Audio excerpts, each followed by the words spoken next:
I don't know what it is about a harpsichord that just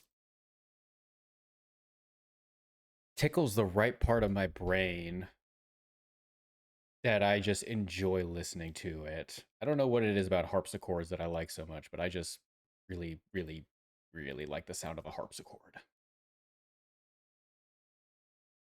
Um, but anyways, hello, happy Tuesday, happy morning, afternoon, mid morning, late morning, afternoon, evening, nighttime, whatever time it is for everybody.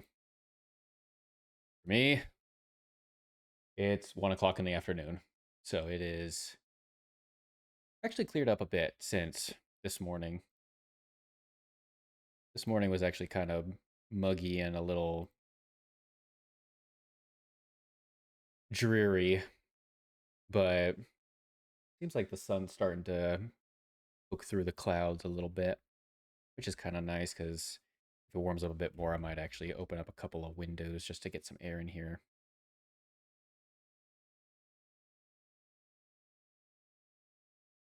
There we go.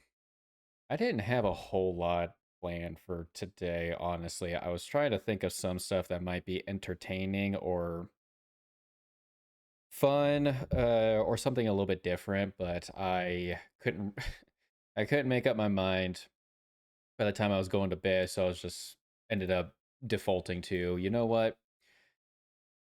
I'm just gonna do a mix of things today, like maybe a little bit of YouTube and just kind of chit-chatting and see how things go, and then maybe play a little bit of No Man's Sky because I haven't played that game in a very long time. It's a very fun game. I enjoy it a lot, but I haven't played it in probably at least a year at this point. I think it was mainly just because I completely forgot about No Man's Sky entirely. I pretty much just ended up moving on to other games and other genres and forgot about it for a while. I think I remember the first time I got it was basically back in 2016 when it first came out. Because I think, if I remember correctly, I think I was actually working with my dad at the time, now that I think about it. Because I think I was even talking to him about it at one point while we were doing some work. I can't remember where we were, whatever it was, but it was like cabinetry sort of work. So I was helping him do like installs of cabinets and some other stuff. Anyways, um, I'm pretty sure I even talked to him about it because I vaguely recall when it was getting ready to be released and hearing some good stuff about it at the time and being interested in it. Like, oh, that actually sounds pretty cool. You can fly in a spaceship, you can travel to different planets. I think the biggest thing that caught my attention was that whole talking point of, what was it? Basically, if you wanted to try visiting every single planet in the entire game, I think it was actually take you like about 1 trillion years or something. I don't, or maybe even longer than that. I don't remember. Let me actually Google that real quick. How many years would it take to visit every planet? Oh, first search result. How many years would it take to visit every planet in No Man's Sky? Oh, okay.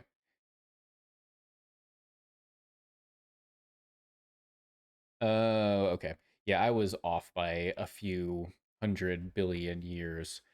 Um, According to Google, it is impossible for a single person to visit every planet in No Man's Sky within a human lifetime, as the game generates, or the game has 18 quintillion procedurally generated planets. Based on visiting one planet per second, it would take you approximately 585 billion years to visit them all, assuming you can visit one planet a second from start to finish.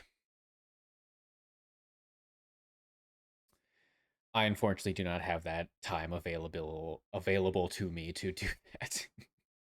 I can visit a lot of planets, but it takes you like on the short end. I think it still takes you between anywhere between 20 to 30 seconds to even just go from one planet to the next, assuming that planet is still close. And then traveling from one galaxy to the next will still take you several seconds at the very least. But anyways, I'm kind of going off on a bit of a tangent. It would take an incredibly long time to get to every single possible planet in the game. Granted, a lot of the planets are very similar, whether they be gaseous and poisonous or frozen or hot, or just had contains high levels of radiation. A lot of the planets do tend to overlap if you visit enough of them, and over time you will kind of think, why does this one seem like this other one in this other galaxy that I just came from? Because the creatures are the same, the foliage and plant life seems almost identical, and everything, even though it should be an entirely different galaxy. At the same time, though, there's only so many variations that it can do before it can start looking, feeling, and essentially being almost a carbon copy of one planet after the next. There might be differences, like one planet may contain more copper, one planet may contain more silver, and they look very similar. However, one might be more rich in a certain material than another. I don't know. All I know is it's a vast game and there's a lot you can do. And I don't think you can ever really run out of stuff to do for the most part, to some degree. There is a lot that you can run out of doing if you just kind of stay in one area, obviously. However, it is a game that is very vast, very fun, or yeah, very fun, and it's an exploration game that I need to pick up again and play a little bit more. I kind of miss it now that I've watched more videos since in like the last couple weeks since playing it last. I kind of miss playing it because I forgot how much fun it is, and it actually has grown substantially since I last played it, which is also kind of nice because that just means there's more now. I think the biggest thing that changed since when I first got the game versus now is they didn't have as many varieties of animal species as well as plant species. A lot of them were very, very, very, very, very similar. Maybe just a little bit of a color texture change, maybe a little bit of changes in how the leaves are or how the stalk of the plant might be. But for the most part, a lot of it was pretty copy paste and just recolor, retexture, reskin something. Since then, they have actually come a very long ways, which I enjoy seeing. That is actually pretty cool to see how much it has grown over time. But I'll play it a little bit later. I kind of want to have today a little bit more laid back to some degree, mainly because finishing Dispatch was like the biggest thing for the last few. Didn't think I'd finish it as quick as I did, to be quite frank. Not that I'm complaining. It was fun, and I'm glad that it wasn't like a game that is forever to finish. Because there are some games where it's about dozens of hours or even hundreds of hours, depending on how much time you put into it. And depending on what the objectives are, all that kind of stuff. But nice thing about Dispatch was it's a very straightforward game. From A to B, you progress along a linear story. It doesn't deviate unless you prompt it to deviate, but it keeps you in, quote unquote, in your lane. But now that it's over, I need other things to do.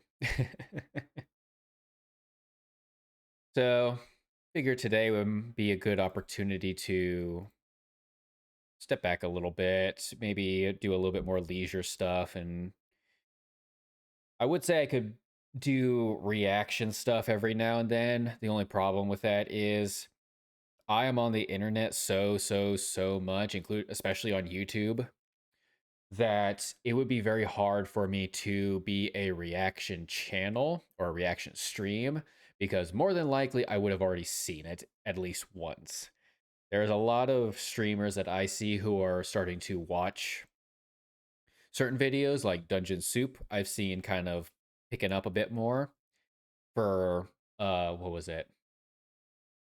Chaotic and good, chaotic and neutral barbarian, I think it was. And I had already watched all those with the exception of the last part because I think the last part came out more recently. I pretty much watched all of that already before most people who have streamed it have. Um Dungeon Soup. Was it Chaotic Good? I think it was the Chaotic Good Barbarian or Barbarian. I don't remember if he was Chaotic. Oh, I think he. Oh no, wait, no, I think he is Chaotic Good. Never mind. I had to fact check myself because I couldn't remember, and I didn't want to say wrong. But it was funny. The last part of the whole series, I only watched a bit more recently, which is also a bit unfortunate because that just means I can't react to it now because I've already watched it. So that kind of missed opportunity. I will say that. But that just leaves opportunities for other things instead. New videos, new other things. Plus it sounds like they're going to be releasing essentially a second quote unquote season of it. I think that I think even the whole thing of his Chivos sheet is also now a two. I think he even made a 2.0 Chivos. If I remember correctly, which means there's more. And I think the last part of it was even past the torch, if I recall correctly. I haven't seen it in a hot second, but it is still very funny.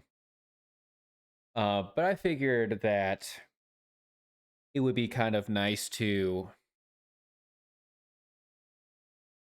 lean back a little bit more, have a bit more of a leisure day, and also maybe even do like some show off some stuff that I have watched before, but some people may not have seen before. For example, one thing being a YouTube channel that does, what was it? They do AI songs, or maybe not AI. I wouldn't necessarily say it's artificial intelligence songs or animations. I would say it's just artificially generated. We'll say that. AG instead of AI. I can't think of a better way of putting it. But they actually have done some really cool songs for different, what's the word?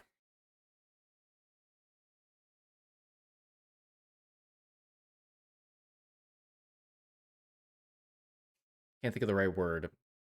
Hobbies, I guess you could say. And genres of games, shows, movies, whatnot. They've done specific ones for, I think, like Mass Effect. I don't remember if it's Mass Effect 3 or one of the other ones. Um, they've done stuff for that.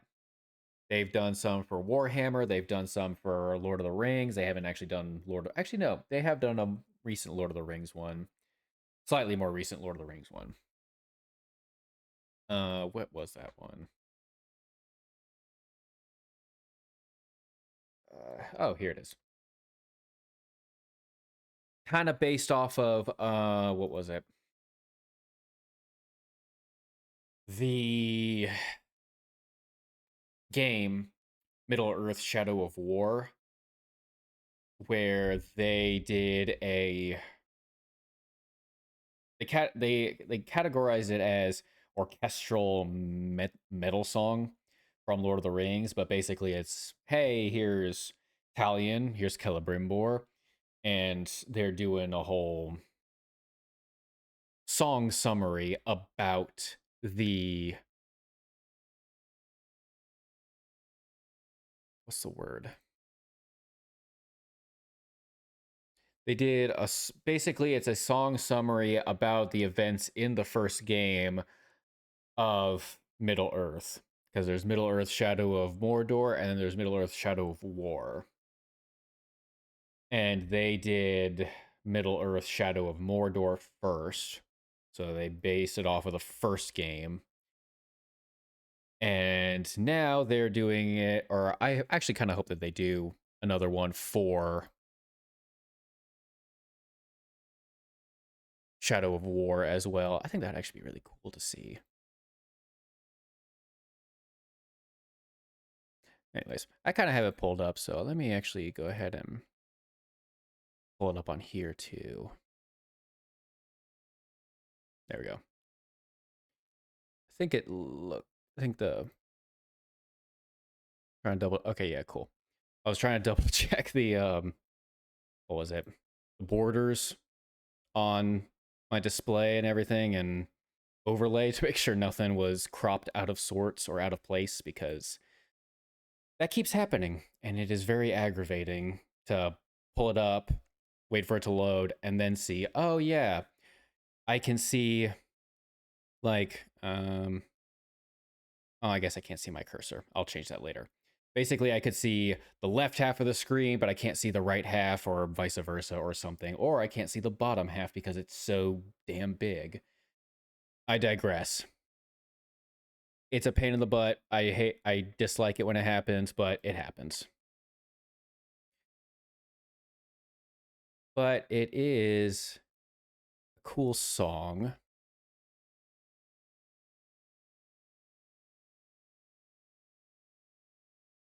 So I will add that. Let me actually do this instead.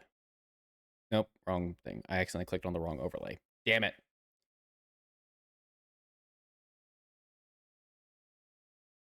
Sorry, that was a misclick. Oops, my bad. Anyway, yeah, I think this will be a good one to start with. And if it sounds bad at all, or if there's any issues with the sound, just let me know, and I can either increase the volume, decrease it, move things around if needed, yada yada yada, all that kind of stuff. Just if something seems off, sounds off, just let me know, and I can make those changes if and as needed.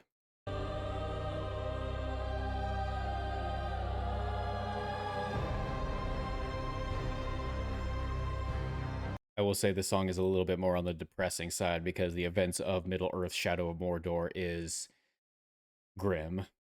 I had a family once, a wife and a son. I buried them with everyone I knew. Blackgate burned, I'll watch overrun. Vengeance awaits, I'll see it through. I'm also muting my mic as well from time to time because I have a hard time keeping myself from humming or singing along, and I don't think anybody wants to listen to that. So I'm just going to keep my trap shut. Actually, no, I'm going to not keep my trap shut. I'm going to mute this so I don't have to keep my trap shut, so no one has to be subjected to that form of torture. Monument shattered, stone face erased. Uruk still gather their camps in place. Your hunt for me is where your life ends. Claim the head of the grave walker yourself. Cast adrift between light and dark. The hand of deceit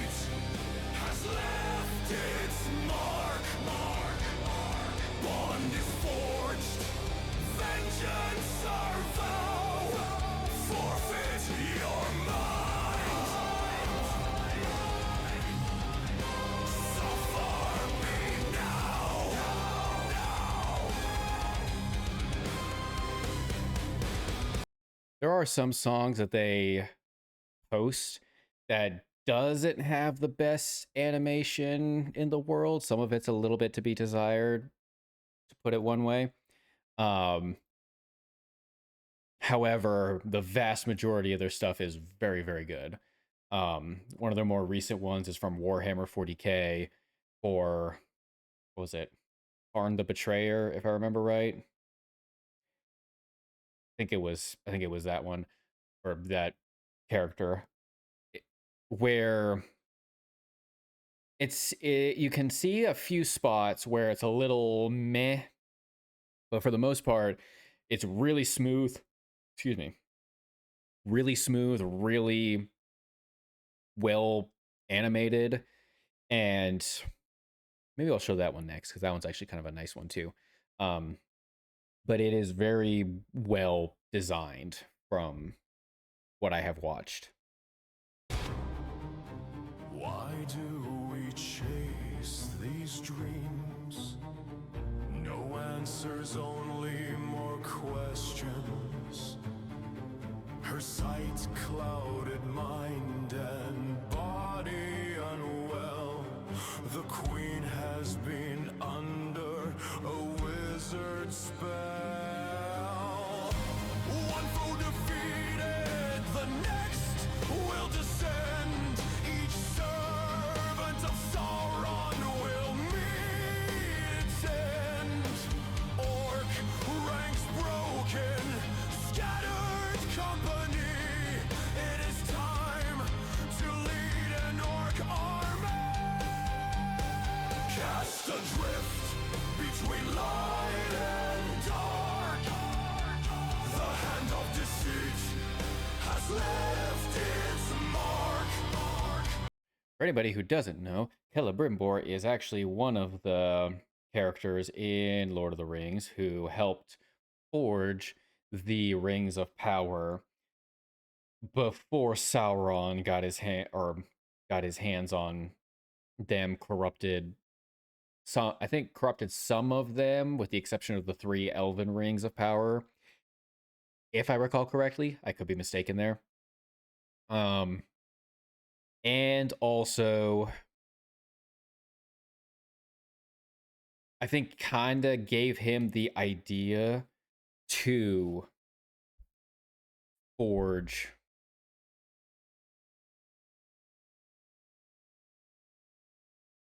the One Ring. Sorry, my mom sent me a picture. I guess my cat wandered through the woods and went over to their house. I'm only about like maybe 100 yards through the woods from my parents' house, but I guess my cat wandered through to go hang out for a bit. Yes, I don't really have any other option but to just basically suck it up and deal, because I'm not going over there to pick him up. He can walk back. He knows how to get back. He's a smart cat. He's just very he's a cat. I feel like that I feel like that gives enough of a description to get the point across. Bond is forged. Vengeance our vow. Forfeit your might. Suffer me now.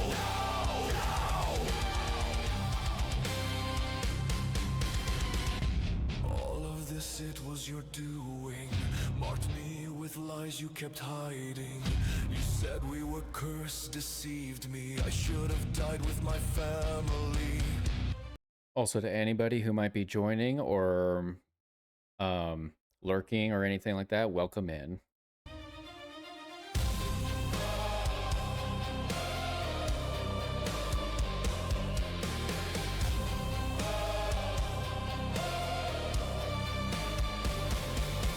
I shaped Middle-earth, crafted the rings of power. With each vision, my power grows stronger. The truth of my failure repeats in abyss. I am the one responsible for this. In the games, the visions he's referring to are when you are progressing through, you have to collect different items or artifacts that are tied to Celebrimbor. And each time you collect one, it restores a memory about himself that he then can be like, oh yes, I remember this now, or I remember why I'm a wraith basically, and why I'm stuck between life and death. It it's I don't think it's part of the requirements. I think they're just, well, some of them are. I think there's a few that aren't required but are best to get. If I recall correctly, it's been a while since I've played the game, but maybe I'll do that on stream one of these days. Do have it on PC, and it is a fun game. I do like that game quite a bit. I do like Shadow of War as well. That one I enjoy because you can kind of customize your fortresses a little bit more, and the siege battles are pretty fun. But in terms of story and gameplay, I think Shadow of um, Mordor leads out of the two. I thought you wanted revenge. Memory burns the past. I cannot change the path we walk is not optional. Only one way to close the circle. Nana Ichigile. Etleno Guath. Ochetin Valanor.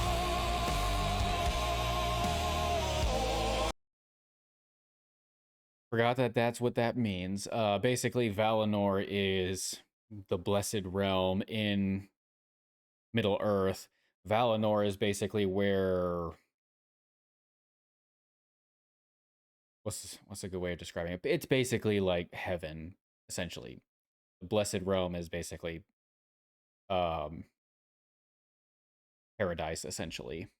Nana Ichigile. Etleno Guath. Ochetin Valanor.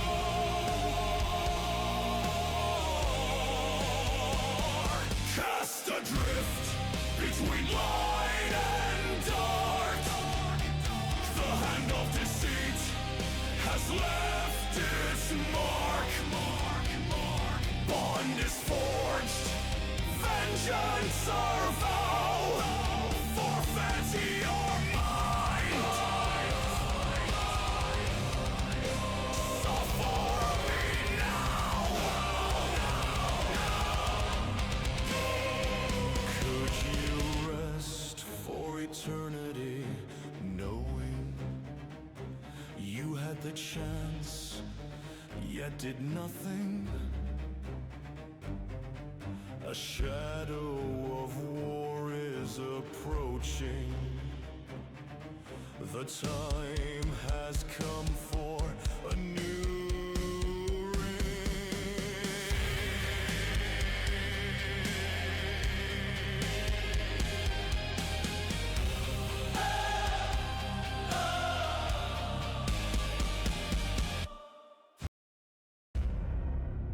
Want to let that part finish. But yeah, like case in point, back over to there. Case in point, there was few at the end there that were basically showing, hey, there's one for Sauron, there's one for Morgoth. Anybody who doesn't know who Morgoth is, Morgoth was the original Dark Lord before Sauron. He's actually the master of Sauron. Um, there's a whole lore backstory for all of this stuff, but it is very involved. There's a lot that goes on there.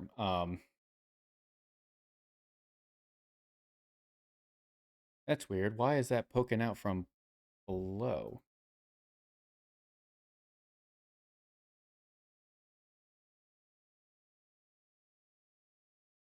Weird.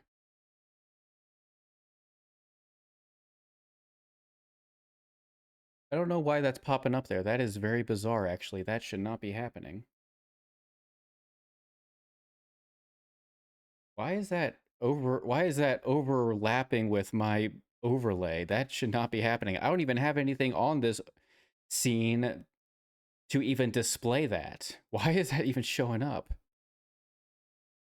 What the heck?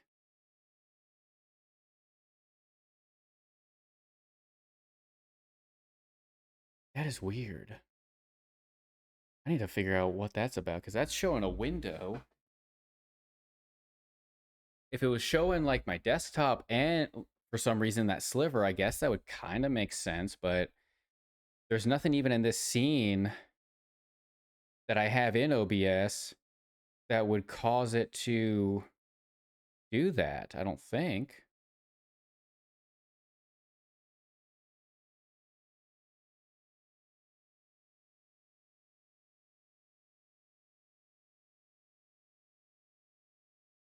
Weird. Okay, now it's not doing it now.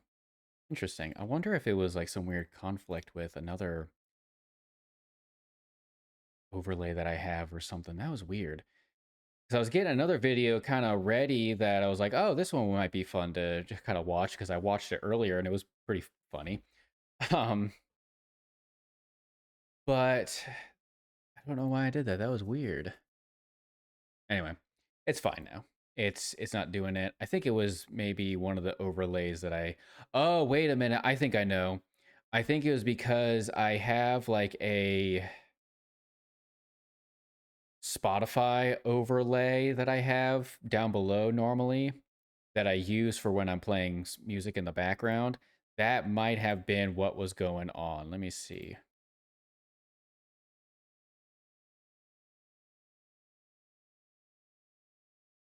Interesting. That should not be doing that, so...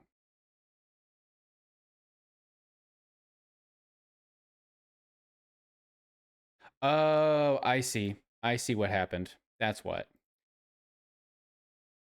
I think what happened was I accidentally changed my overlay for um, Spotify to be the overlay for the window that I was trying to capture. And so it was pulling that instead. That would make a lot more sense. Oops, my bad. Oh, well, at least it was something I was able to get figured out. Let's see. There we go. But yeah, essentially this one, I watched this one a little bit earlier. I thought it was really funny. Basically, it was just this guy being like, oh yeah, you managed to cast a fear spell on a horse. And it's like, it's kind of true, kind of not. Basically what that, anyway, I'm not gonna spoil it. I'll just click play and then we can watch it and go from there. It'll be more entertaining to just listen to it that way. Today's guest is the host of Dimension 20 on Dropout, as well as the Dungeon Master of the new campaign on Critical Role. He and his intrepid heroes have sold out stadiums like Madison Square Garden and the Hollywood Bowl, and he's the only... I would very much like to be able to play D&D with groups like Legends of Evantris or Critical Role or people like that, or not even with them specifically. I mean, that would be awesome if it was with them specifically. However, even if it wasn't with them specifically, I would very much like to join or even just watch with people who like to play like that, because that would be very entertaining and very funny. only person to have ever successfully cast a fear spell on a real live horse. Brendan Lee Mulligan, welcome to the show. Josh, what a joy, man. Thank you for having me. I cast a spell on a horse. It was actually like to potentially protect children. Like there was a real reason you cast a fear spell. We have to go back in time. So first of all, I'm a LARPer. I do live action role playing. I was working at the Wayfinder Experience where kids come and... I kind of want to be a LARPer sometimes, honestly. I think that would be an incredible amount of fun. Only problem with that is I don't socialize enough to get into groups like that. And that's also the reason why I don't play D&D either. I don't socialize enough. Learn improv and fantasy role playing and theater and all these amazing skills, and it's just a great community of people. We were playing a game, and someone in the game was playing a knight, a fell knight in black armor. And like the armor's foam, the sword is foam, the horse is a real horse. Yeah, the horse is mostly made of horse. The horse is mostly made of horse. And anytime you see that, you go like, hey, I don't know. We're gonna be like screaming and like charging into battle. This horse is gonna be hearing battle cries, and to my knowledge, this horse doesn't understand Meisner or Adler method. It does Strasbourg. The horse did Strasbourg. And it's a real problem when you see that. So this horse is barreling. And it's also a concern too, because unless you know how to be around horses correctly, I've been around horses basically my entire life. unless you know how to behave around a horse, number one, and number two, unless that horse has kind of gotten used to being around louder noises like LARPing or clanging, yelling, hitting, bashing, all that kind of stuff. Unless it's used to those kinds of noises and has been exposed to those noises, it will probably panic and freak out. That is not a good idea to do that, honestly. It is probably a bit more advisable to maybe refrain from that for the time being while you kind of get the horse better acquainted to the situation, especially because, yeah, you don't want that horse freaking out while someone's riding it, because that could go very wrong very, very, very quickly, and that could be very dangerous for everybody involved, not just the rider or the LARPer or anything like that.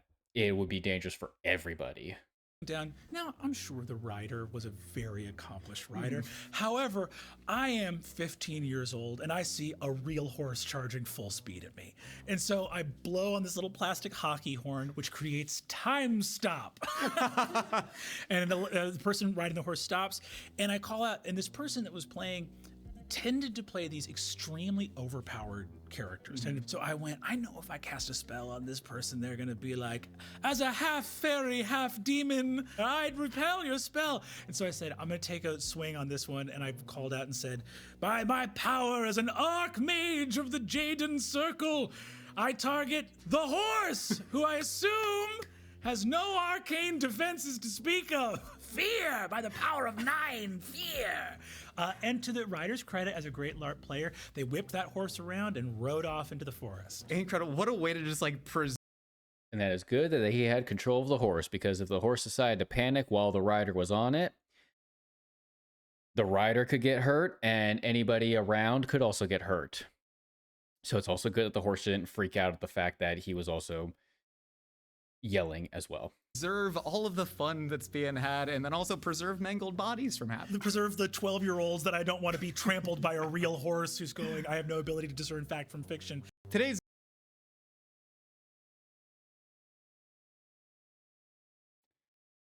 Yeah. I saw that earlier and I thought that was actually quite funny, personally. Simply because it kind of does that subversion of expectations at first, where it says, hey, LARPer casts fear on a horse and scares it off. You think, how the hell did he do that? That's crazy to think about, that somebody managed to do that, but I guess it wouldn't be outside the realm of possibility for somebody to be able to, just by sheer luck and chance. However, not the fact that it turned into that instead kind of makes it a little bit funnier. But it is good that the writer in question did decide, oh yeah, that's probably a good idea to, or a good time to take the reins, pull the horse and turn it the other way and take off to keep with the LARP story that they're doing at the moment, but also at the same time to also get the horse out of there in case the kids start freaking out anymore, the horse starts freaking out, anything like that, because you definitely don't want to be near a spooked horse. Speaking from experience. But there is, I keep kind of going off on different things, but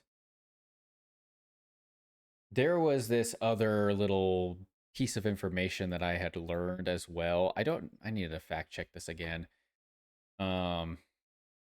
It starts off saying fun fact, but I don't know if that's actually a fact or just something somebody quote unquote made up and is passing along as fact.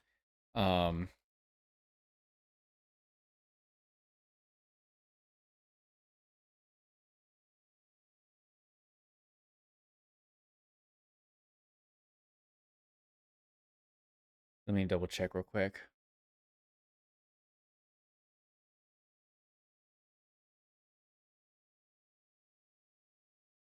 Okay. So I think it's just generalization where the... You know what? I'll actually just move over to that instead and then kind of say what I'm gonna say.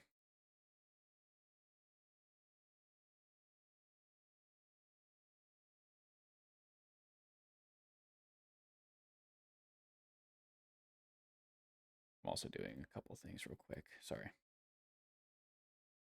Do that. There we go. Anyway. Fun fact, according to folklorists, all myths, fairy tales, and nursery rhymes that are about some dude named Jack are talking about the same guy. What this means is that every single one of the following, Jack be Nimble, who jumped over burning candles for fun, Jack the Giant Killer, sold his cows for magic beans then robbed and killed a giant, Stingy Jack, who tricked the devil so many times he was banned from both afterlives, Jack of Jack and Jill, who splattered his head open falling down a hill, Jack-o'-lantern, the headless horseman spirit of Halloween, Jack Frost, the spirit who heralds the end of autumn and the start of winter, are literally the same Jack made so many bad life choices, he ended up in immortal Ice Dullahan with a pumpkin serving as both his head and a flashlight. But what an incredible journey he had getting there. He's Ye Old Florida Man. Ye Old Florida Man is actually way closer than it has any right to be, and that scares me. I forgot that they ended with Ye Old Florida Man. That's actually really funny. I don't think that's actually fully true. I think it's only partially accurate, meaning that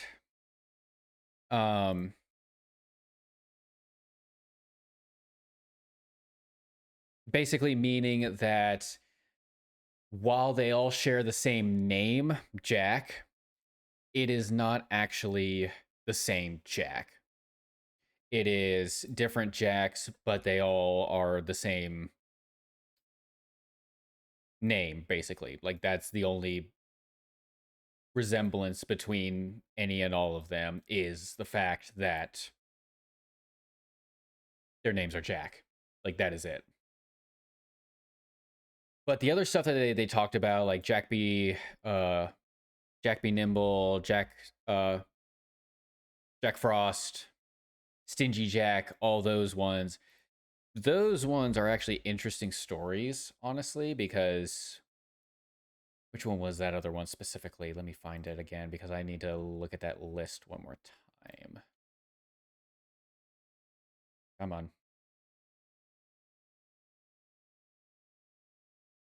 Oh yeah.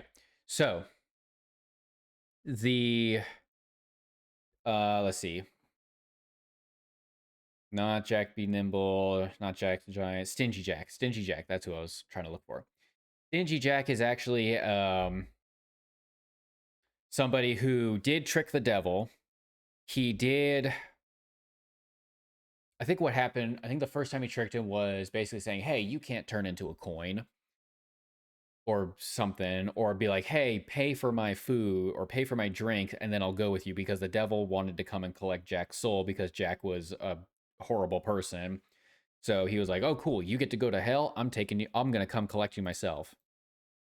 It's kind of like Constantine in the movie Constantine, where the devil comes to collect John Constantine's soul, where he's like, you're the one soul that I would come up here to collect myself.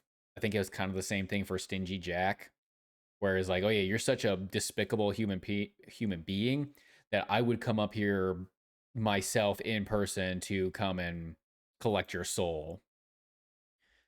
And so he was like, all right, fine, but if you're going to do it, just let me have one drink. Oh, I don't have any money. Can you pay for my drink for me? So the devil turns into, he's like, I don't have any money. What do you expect from me? So Jack, trying to be clever, says, oh, how about this? You turn into a coin. I'll pay for it using you as the coin. And then after I pay and after we're done, you just turn back into yourself again. And then I got my drink, you paid for me, and now we both get to go. And then the devil said basically, okay, fine, fair enough, we'll do that.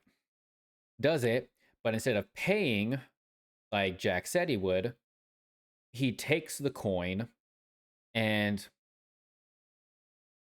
sorry, I put on chapstick. My lips are very chapped. He takes the coin, puts it in his pocket right next to a crucifix. So that he can't turn back now. So the devil is basically stuck as a coin. So the devil's like threatening, trying to bargain with him, saying, "Hey, let me change back. Like, come on, I'm here to collect your soul. Like, don't be like this. Like, help, like, let me out." And Jack's just like, "No, I'm not doing that. Not until you agree to not collect my soul." And so he says, "Okay, fine.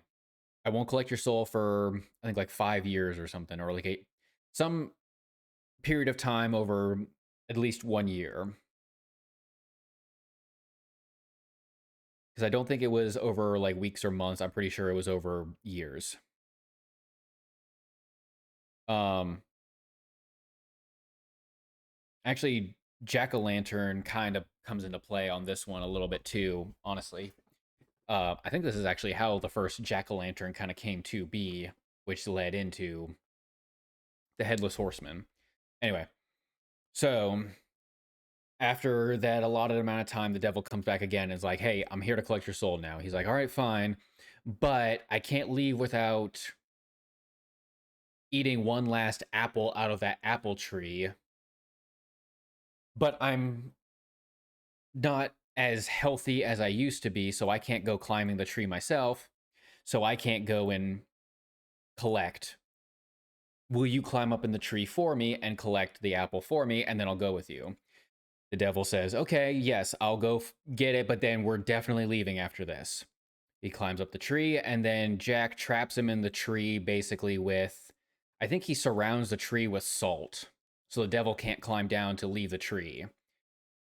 And so it's the same kind of shtick again. He's yelling, he's angry, he's trying to bargain with him, like, "Let me out of here. I'll leave you alone again for a while." And eventually Jack agrees, says, "Fine, I'll let you out, but you can't." I think this was actually the point where he says, "You can't ever collect my soul." I don't remember if this was this time or if there was a third time. But he eventually says, "Fine, I'm never collecting your soul. I'll leave you alone forever." Eventually, Jack dies because I think it was old age and just alcohol abuse because he just drank very heavily. And then no, not over time, sorry. And then as he's crossing over, he can't go to heaven because he was a terrible person his entire life. So heaven's basically like, "No, we're not taking you, get out."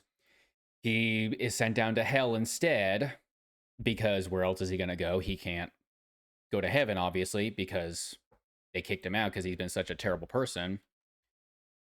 And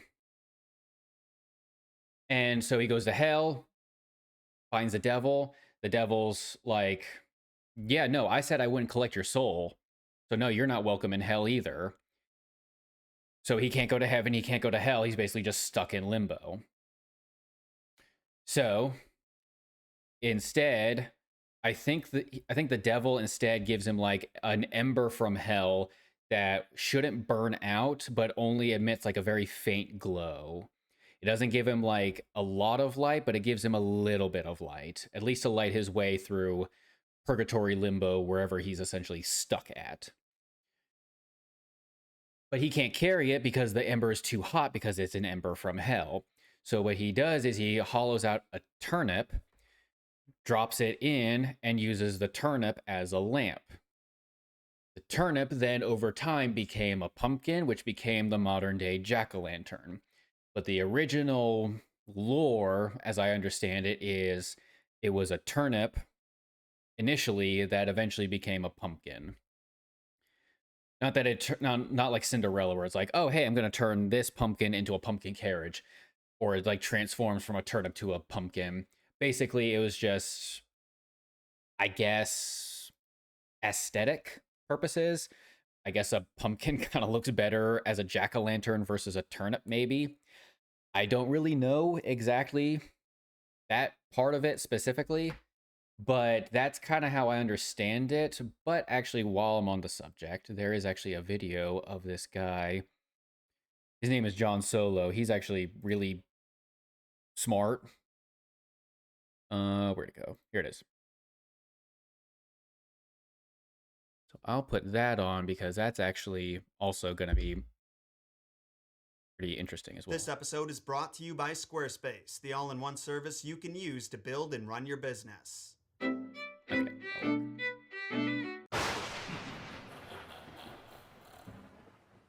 What is up, Solo Cups? My name is John Solo, and Also, welcome in anybody who has joined or is lurking. If anything sounds off or is if it sounds off, too low, too high, anything like that, let me know and I can turn it up, down, adjust as needed. But yeah, anybody who is in and lurking or anything like that, welcome in. If you don't want to talk, you don't have to talk. If you want to talk, you're welcome to it. Whatever you want to feel like doing. if that flash of lightning made you jump, then its mission is complete. Because we're officially a week into October, and that means it's spoopy season. Time for pumpkin spice to make its comeback, tortured souls to wander the earth, and just a little bit of Satan worship. Halloween traditions have become some of my favorites in recent years, but you can't deny they're random as hell, like jack-o'-lanterns. Why is it that every year hundreds of thousands of Americans flock to farms and markets to find the perfect pumpkin to carve Cthulhu's face into? I'll be honest, I've probably carved a dozen or so jack-o'-lanterns in my lifetime, but up until recently, I never stopped and questioned why I was carving them. In my head, it was fall, so that meant pumpkins were in season. And also, it's just a fun activity to do as a kid for Halloween. No one actually wants to eat pumpkin because it's gross, folks just carved them. Well, it turns out I was wrong about two things. One, pumpkin is fantastic, and two, the reasons we carve them are a lot darker than I realized. I beg to differ. I don't think pumpkin is delicious. Not when it comes to pumpkin spice stuff for fall. I will die on that hill.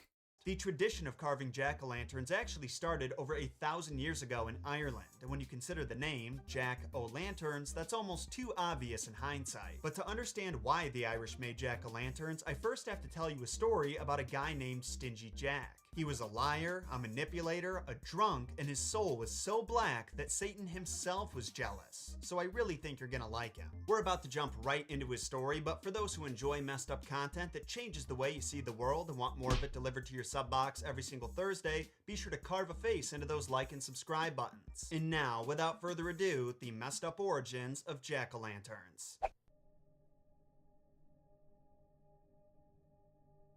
The first version of Stingy Jack's story that I'm going to share with you, I'll call the classic version. For the first time, maybe ever, we don't have any folklore collections or even pamphlets to trace it back to, but this was definitely the most common variant that was passed around Ireland back in the day. And if you search for Stingy Jack on Google, this is the version you'll find. So as you already know, Stingy Jack is a manipulative piece of human garbage with no morals or empathy for anyone. If you've seen any of David Dobrik's content, you're familiar with the type. And when Satan hears about Jack's malicious ways and silver tongue, he wants to meet him. One night, Jack is drunkenly staggering his way back home from the bar when up ahead in the middle of the path, he sees a weird shape on the ground. It's dark, so he gets a little closer to investigate, and as the mysterious silhouette comes into focus, he realizes it's a mutilated corpse with an unsettling look on its face. Jack is looking down at the corpse for a few moments when suddenly its eyes move and lock directly onto his. Then its mouth begins to open, and a voice comes out claiming to be Satan himself.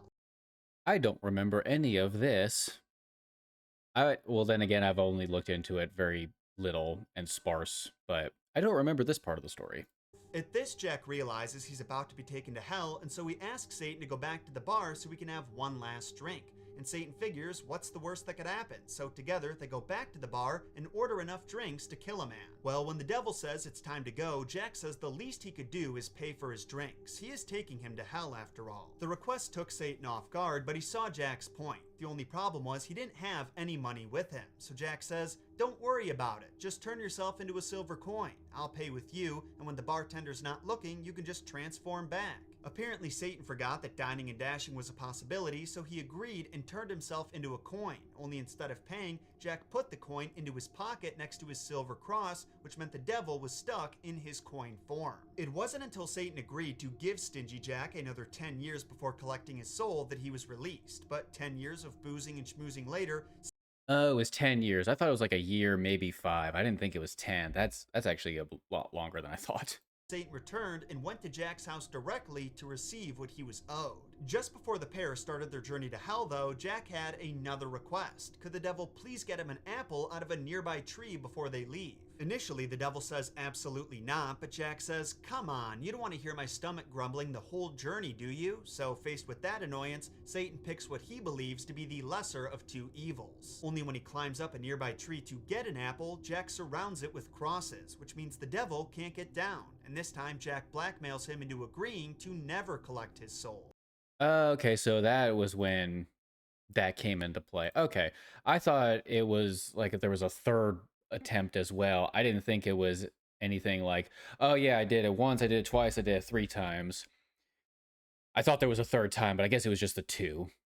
Now, at first, this seemed like a huge So I guess I was kind of right, but I thought there was more likely going to be a third, and I was just forgetting.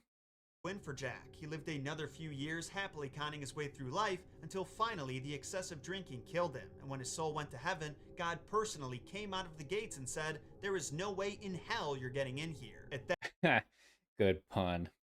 Jack's soul was sent down to hell where the devil was eagerly waiting. Jack begged him to open the gate so he'd have some place to go, but the devil said, sorry man, I made a promise to never collect your soul, and upholding deals is kind of my thing. This meant Jack That is true. That part actually is true. The devil, in all of who he is somebody who honors deals to the letter, basically. Like, granted, unless there's like some kind of loophole in there to kind of screw you over, if you agree to something with him, he will honor it, as far as I understand. had nowhere to go from here and was cursed to spend eternity wandering through the darkness of purgatory, the world between worlds. Purgatory, that's what it was. I figured it was that or limbo, but I was kind of leaning more towards limbo, but I guess it was purgatory. And the only thing he had to light his way was a parting gift from the devil, a single glowing ember, which he carried using a hollowed out turnip. From then on, Stingy Jack was given a new name, Jack of the Lantern, and That's what it was, Jack of the Lantern. over time, that was shortened to become Jack-o'-lantern. The legend says that every year on October 31st, you can actually see the spirit of Jack and his glowing ember wandering aimlessly through the forests and marshes, looking for other souls to join him in his misery.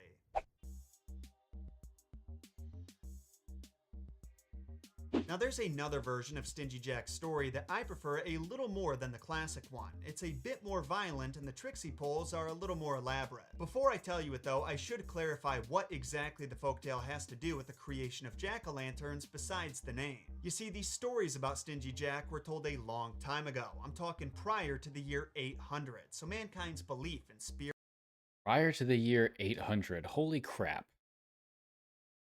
That is an incredibly long time. spirits, witchcraft, and otherworldly things was at an all-time high. As a result, fantastical explanations were thought up to explain natural but incredible phenomena. One example would be ignis fatuus, more commonly known as ghost lights, or even more commonly known by fans of Disney's Brave as will-o'-the-wisp. To put it simply, these are atmospheric, seemingly floating orbs of light that are often seen at nighttime by travelers and people who lived out in the country.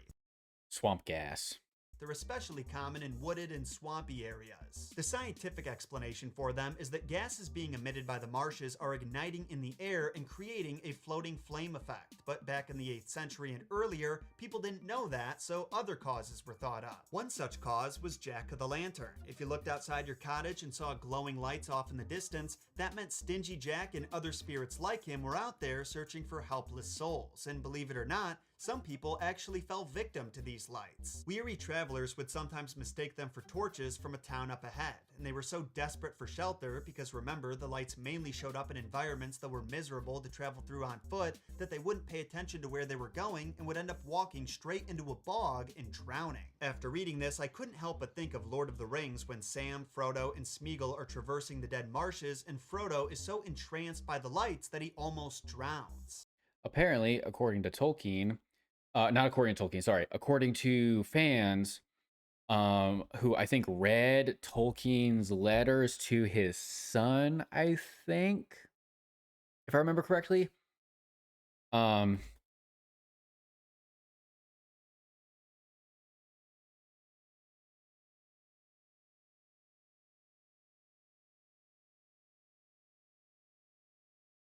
Sorry, I'm getting distracted. If I recall correctly, Tolkien had basically written this part in because of his experience in World War II, actually seeing dead bodies. This was his way of kind of bringing that out, if I recall correctly. Hey, Speedy, how's it going?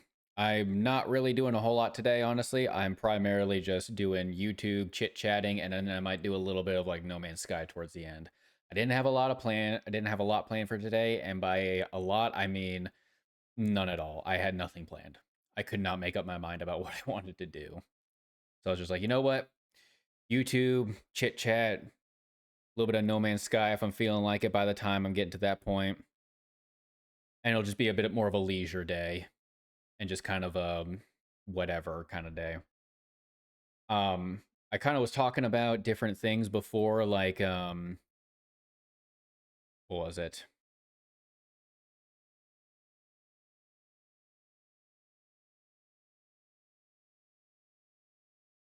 I was talking about some like a video that I had watched or a YouTube short that I had watched of somebody talking about, hey, all the jacks of myths and folklore are all connected. They're not. They just share the same name. They're not the same person from what my understanding is. And then that kind of went down the rabbit hole of, oh yeah, what was the story of Stingy Jack? Because I knew the story at one point, but I had completely forgotten like a lot of the details. So that's the point of right now is watching John Solo on YouTube, who is a very good, informative person about mythologies and folklores and stuff like that, talking about Stingy Jack and his life, all that kind of stuff, and also delving into a few other things as well. So that's kind of where this is, and then kind of what I was just saying before.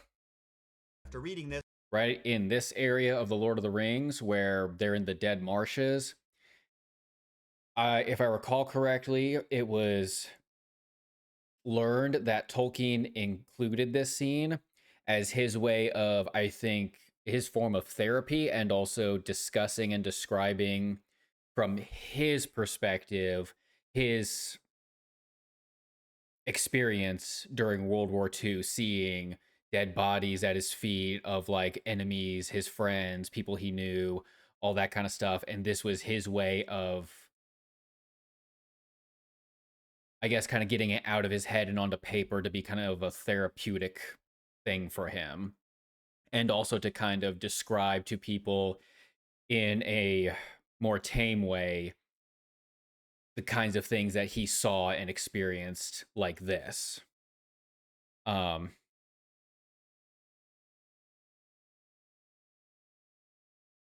I was also rereading your message as well because I can't read and explain at the same time. Otherwise, I just get all my words jumbled up.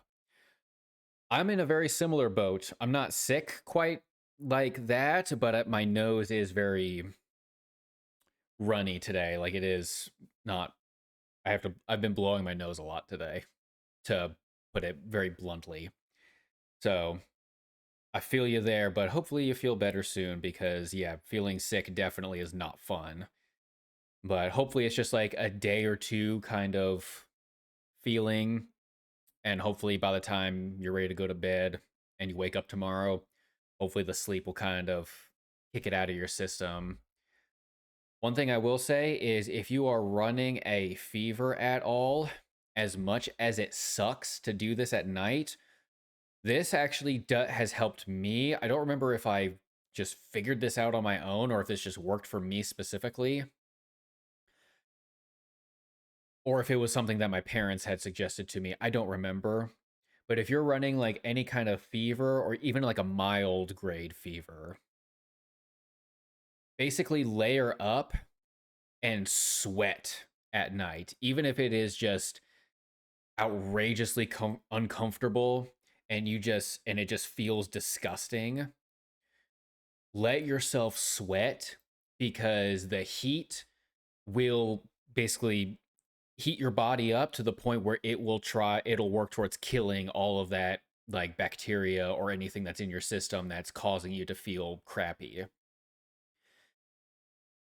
Probably not layer up so much if you're just a little under the weather. If you just got like a mild cold, maybe like thin layers, but wear something a little bit thicker than, like, if you wear pajamas to bed. I'm not saying specify whether you do or don't. Don't have to. And also, honestly, probably don't specify. This is just suggestion. If you wear pajamas that are very thin material, maybe wear something that's slightly thicker than that just to warm you up a little bit more at night. So it helps to kind of sweat some of that out. And you might feel a little bit better by tomorrow. Also, drink a ton of water. But yeah, just layer up even a little bit that you normally would, just so that way you are a little, you warm up a little bit more, but also drink a ton of water so that way you don't get dehydrated as you sweat. And also wear socks too, because that also helps. If it's very hot and you're comfortable in that, add a little bit of layering so that way you're a little bit warmer. Because if you're comfortable at that temperature, that means your body's comfortable to that temperature, and that means that any sort of illness that's in you might also be somewhat comfortable as well, considering that it's affecting you. You want it to be a little bit more uncomfortable than normal. So if it involves wearing like sweatpants and a thin shirt to heat you up a little bit more, and maybe throw a light blanket over, just have a couple extra layers on top of that, probably wouldn't hurt. Just so that way you kind of sweat yourself out of that a little bit, for lack of a better way of phrasing.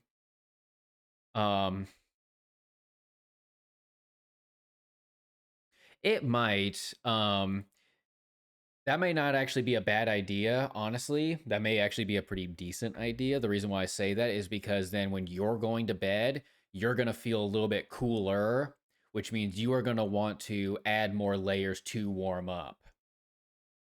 So what you could do then is have other blankets on standby, so that way if you get into bed and you feel cool still or cold, then what you can do is add a blanket or two onto it, warm up, and then if you get too hot, you can shed maybe a layer or two or something like that if you have a lot of layers already. But if you are sweating, let yourself keep sweating, because that'll help sweat that out of you. Because that's kind of what you do when you have a fever anyways. You start sweating and your body's trying to burn it off, essentially. So if you make your internal body temperature hot enough to where you are almost like having a fever, but you don't actually have one, that'll definitely kill any bacteria, anything that's in your system, because it's going to be like, oh crap, I was fine before, but I was fine before at like, what was it, 97 degrees Fahrenheit internal body temperature. Like, I was fine before, but now I'm running around your body at like at internal body temperature of like 99 degrees Fahrenheit or 100 degrees Fahrenheit. It can't survive. Even if it's just like 1 or 2 degrees changes, it can't survive that very easily. So all you got to do is just tweak it just a little bit to where you can be comfortable enough, but still slightly uncomfortable, so that way you could sweat that out. Because that's what I do whenever I have like the flu or something. I hate it because it's really hard to sleep, but I do notice and see that my time frame of being sick decreases substantially if I do that versus if I just let it be let it be as normal, I guess, would be a way of phrasing it very poorly. Anyway, I digress. If you want to try it, go for it. See how it makes you feel. It might help you feel a little bit better tomorrow. Another thing you could do first thing in the morning, if you don't do this, if you do it anyways, take a cool shower first thing in the morning. Not a cold shower, not a hot shower, just a little cooler. just so that way you can cool off, you can and get yourself cleaned up and rinsed off, all that kind of stuff. That's what's helped me in the past whenever I've felt crappy and under the weather, all that kind of stuff. However, again, everybody's body is different. Everybody's body handles illnesses and sicknesses differently. So if you have a routine that works for you, go for it. If you want to give it a whirl to see if it does help at all, try it out, see if it does. And if it does, something to write down and remember for next time. And if it doesn't help, then you can be like, hey, that didn't help me at all. That was terrible advice. And then I'll just feel bad about it for a little while, being like, oh crap, I gave bad advice. I'm kidding.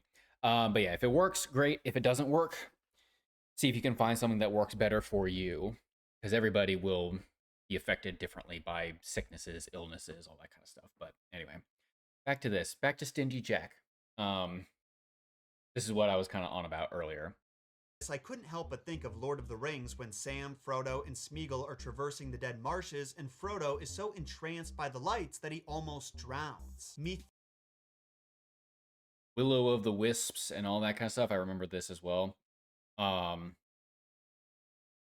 think it was basically just swamp gases and natural fires burning that cause a very dim light out in the woods, in the marshes, that draw people off the beaten path and then get stuck in the marshes and drown.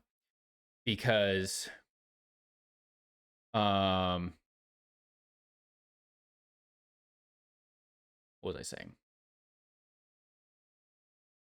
Oh yeah, because the quote unquote creature that is referred to as Will-o-wisp or Willow of the Wisp are basically like floating spirits that glow in the woods and try to steer people off the path and get lost in the woods or in the marshes.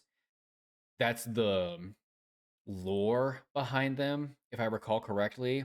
However, I think the actual thing that's happened or is happening is, instead of that being the case, it's actually just swamp gases and natural fires that burn and just cause a slight light off in the distance, off the path. So people think, oh man, I've been traveling for days. Sounds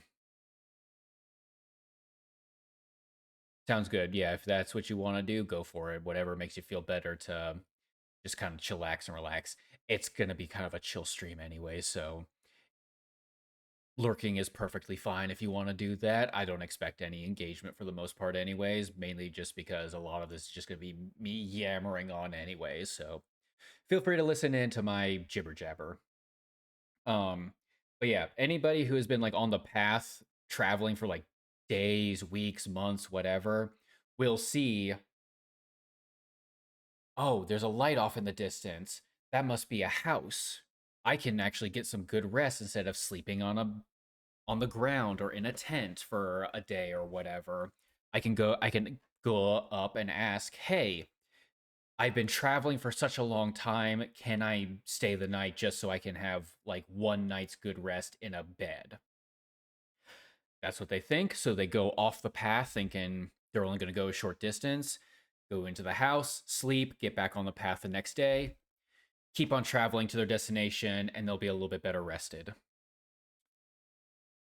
Instead, they wander off the path. They keep wandering.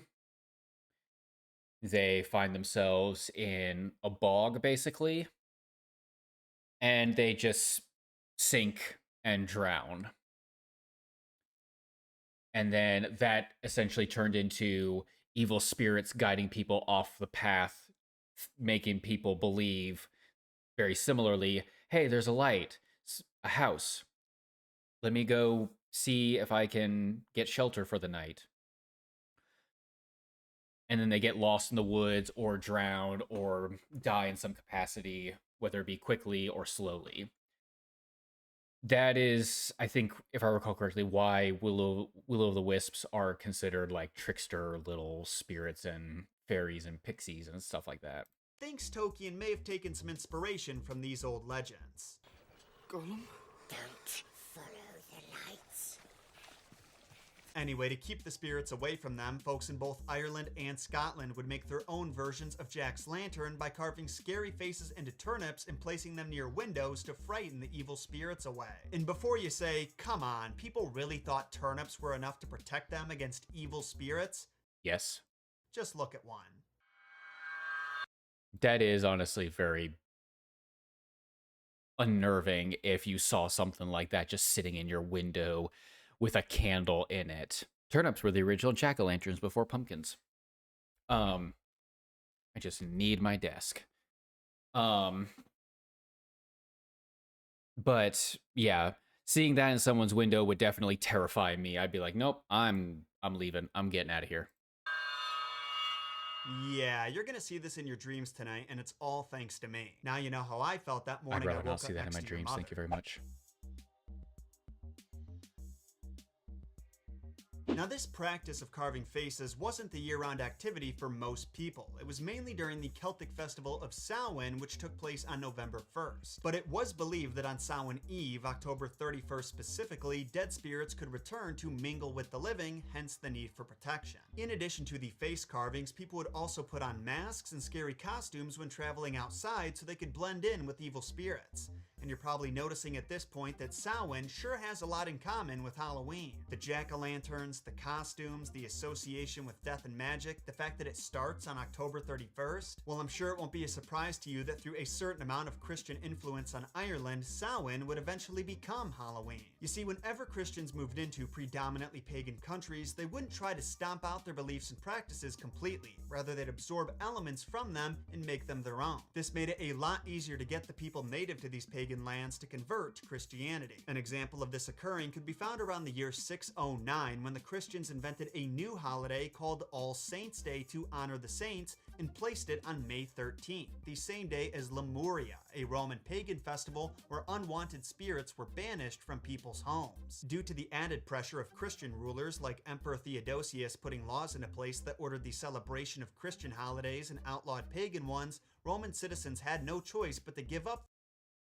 Oh yeah, fun fact, Christmas is actually based on a pagan holiday. their old beliefs once and for all. Then when the Christians realized their plan to drain the life out of Lemuria was successful, they wanted to do the same thing to Samhain over in Ireland. So, sometime before the 8th century, they moved All Saints' Day to November 1st, called it All Hallows' Day, and called the day before, October 31st, Hallows' Eve. And that Which turned into Halloween. eventually became Halloween. But it wasn't Case until in the point. 1840s when Irish immigrants started coming to America in droves and bringing their traditions with them that jack-o'-lanterns took the final form that we know today. Because remember how originally they were carved out of turnips and potatoes? Of course you do. How could you forget? Well, when the Irish got to America, they found that pumpkins, a fruit they didn't know existed because it was exclusive to the Western Hemisphere, and yes, I said fruit, made even better jack-o'-lanterns. And while we may carve jack-o'-lanterns for different reasons nowadays, mostly for fun and not self-defense, it's still an awesome tradition that people have only gotten better at as time has gone on. And who knows, maybe they do offer protective magic of some kind. To be safe, I would just advise any super cool teenagers who think they're gonna make pumpkin smashing the next TikTok trend not to do that unless they want Stingy Jack coming back to pull their face out their butt.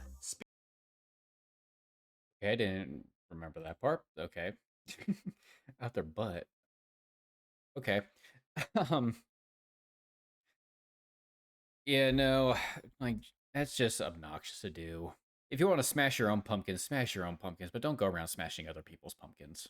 Speaking of Stingy Jack, we've still got one more story about him to cover, and he's even more savage in this iteration than the last one. So if you're squeamish, maybe now's a good time to get off the ride. This is your public safety announcement. I'm going to continue.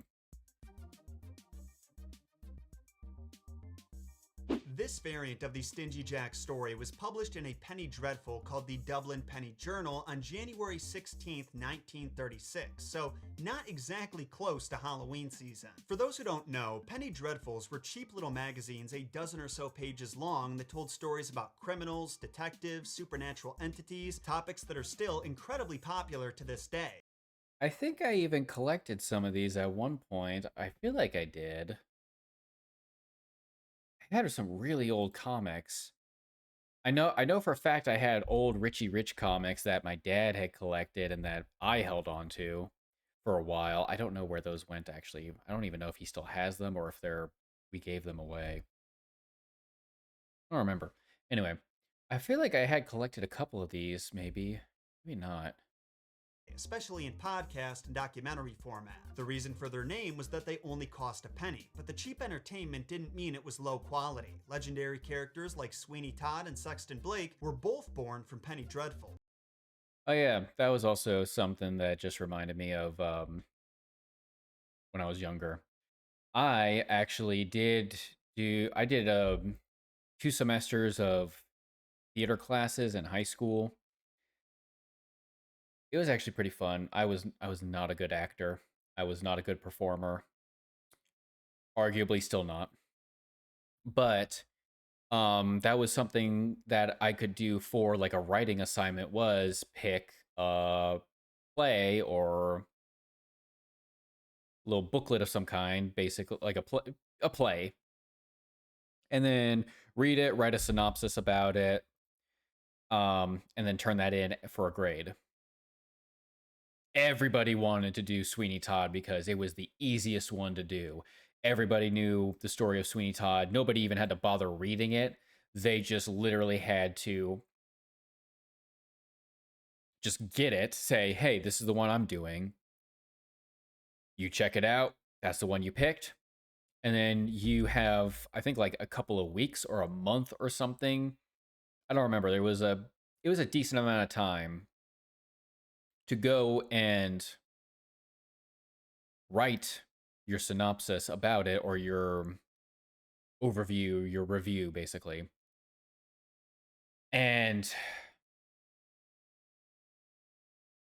nobody would have to read it because all they'd have to do is just basically be like, this is the one I'm choosing, sit on it until the week of, and then just write out a page based off of the movie.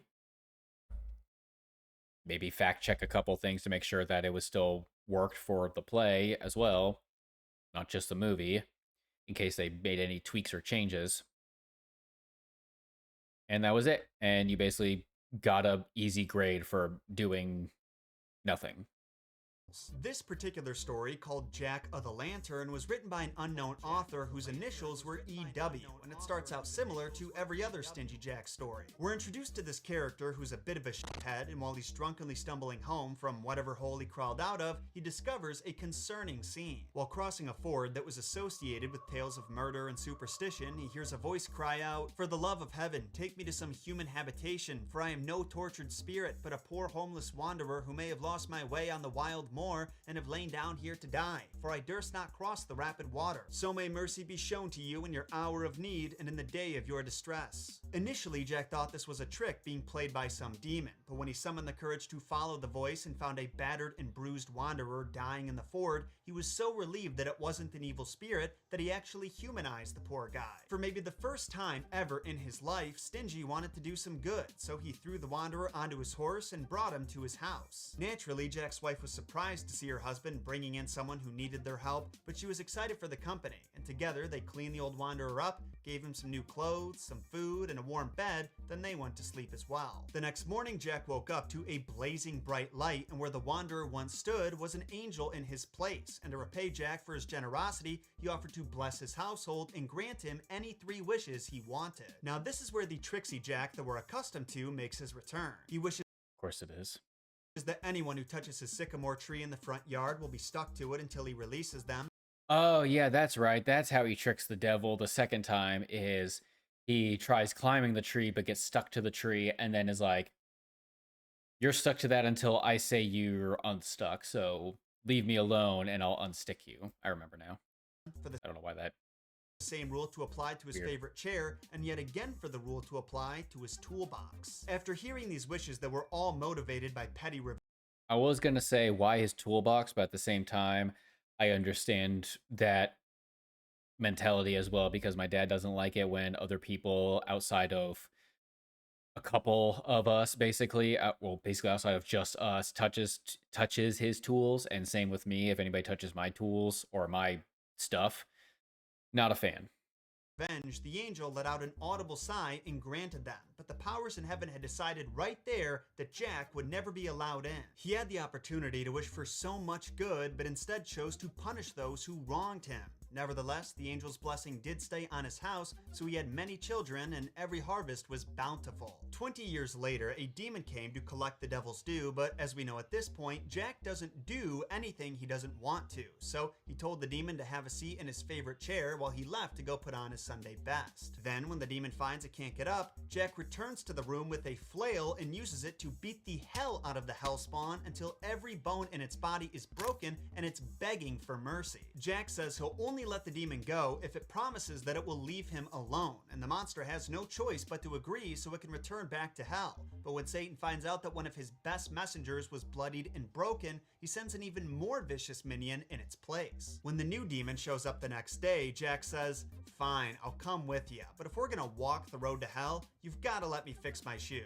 Hand me that mallet from my toolbox." And when the demon obliges, it ends up stuck to the toolbox, which is stuck to the wall. Once again, Oh, yeah, that's right.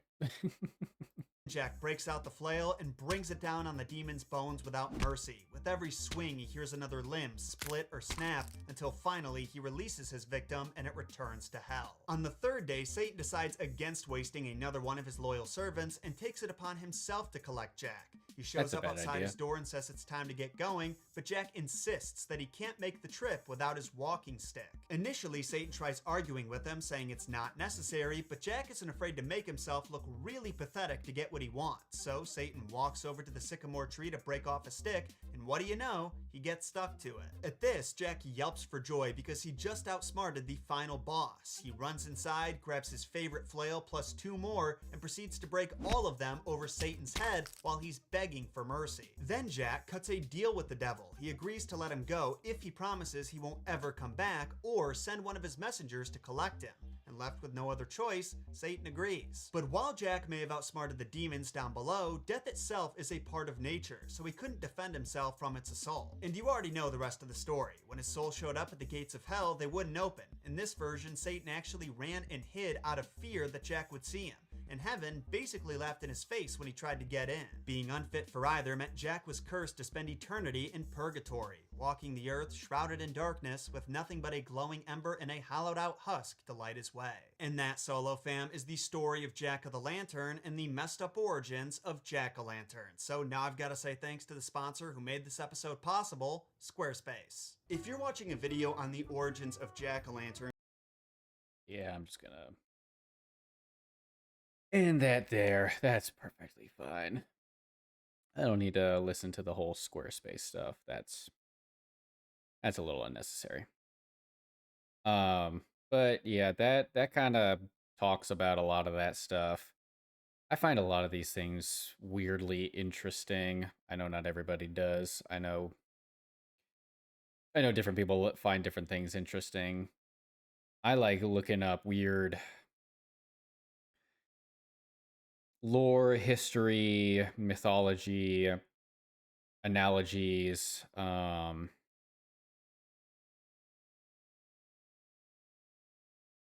guess just weird stuff in general. But yeah, that's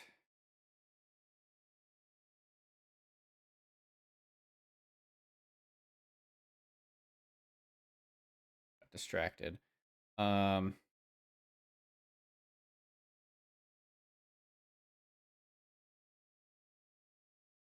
enough, whatever. But yeah, that is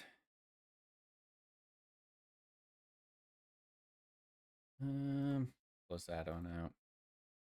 Yeah, that one as well. He also does a lot of other stuff too. Like he goes over mythologies and lore.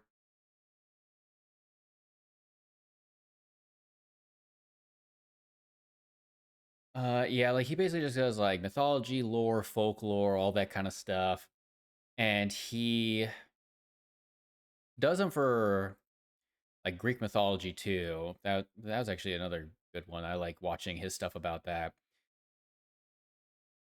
Kind of transitioning to that, he talks about like different like messed up origins of this character or this person or this series or this story, like those sorts of things. One of the ones that he does is for the Greek god Hades. I don't know if I've talked about that one on here or not. I don't think so. But essentially, he just goes over like mess up origins of Hades, which is kind of interesting because he talks about a few things in there as well. But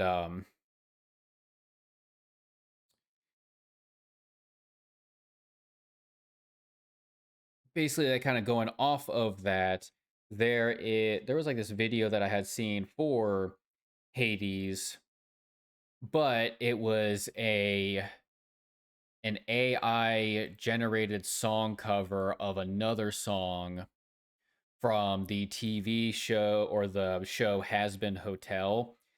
I don't know if you've ever seen or heard of that show. It is on Amazon. It is a very good show. I like it very, very much.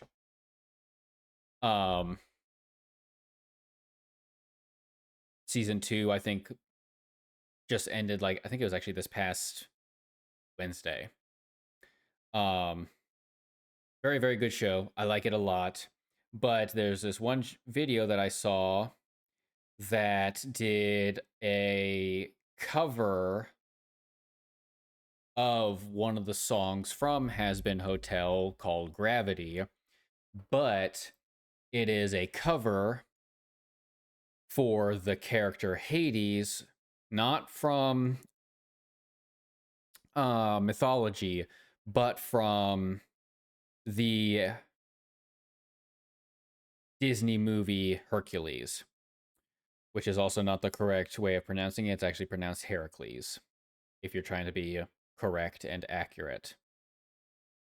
Because he's actually named after Hera, not yeah, he's named after Hera essentially, or in honor of Hera. But she doesn't like Hercules because he's basically a bastard of Zeus. She doesn't like any of Zeus's kids unless the kids of Zeus are also of her, are her kids. Which I guess is kind of understandable because, or at least that she doesn't like Zeus's kids because he is basically just, for lack of a way of putting it, he's basically a man whore. He basically, the best way to sum up Zeus is if it moves and if it lives and or if it lives, he will screw it. I'm pretty sure he even, no, wait, no, that was a different story. Never mind. But yeah, no, he has a very hard time keeping things in his pants, basically. Or in his toga, I guess I should say, not his pants. But yeah, he basically just goes and, yeah, anything that moves, pretty much, would be an accurate way of putting it. I think a good example is he either turned into a swan and had his way with somebody, or he had his way with a swan. It was one of the two. I don't remember which one it was, but it was one of those two. Either way, it's no. Either way, it's not a good thing. But anyways, Disney Hercules Hades is nothing like mythology Hades. Mythology Hades is actually not a terrible deity. He's not innocent by any means. He has done pretty bad things. However, in comparison to a lot of the other gods and goddesses, he is in better standing than the others. There are some who are still good by comparison, but I'd say if you had to put one at the top of who is gooder, out of the lot. I think Hades would be more so in the top rankings, like the top. I think he would actually be number 1 on the rankings, basically, because of how little he has done bad, how little bad he has done compared to others. I think the worst things that he has done was kidnap Persephone, and basically keep her in the underworld. And he did something else that was also kind of bad. I don't remember what off the top of my head. But he also never forced himself on her, Persephone, I mean. Like, yes, he kind of helped trap her in the underworld, at least for part of the year. But he never, like, forced himself on her or threatened her or hurt her or anything like that. To my knowledge, if I remember correctly, he only ever, like, legitimately cared for her, but he was just very obsessed and infatuated by her. And he just wanted her around. Which I can kind of empathize with to some degree. Wanting somebody around, being the god of the underworld, you don't really have much company outside of the souls of the dead. So I can kind of empathize wanting to have company and companionship and all that kind of stuff. However, his approach to it was not smart or advised.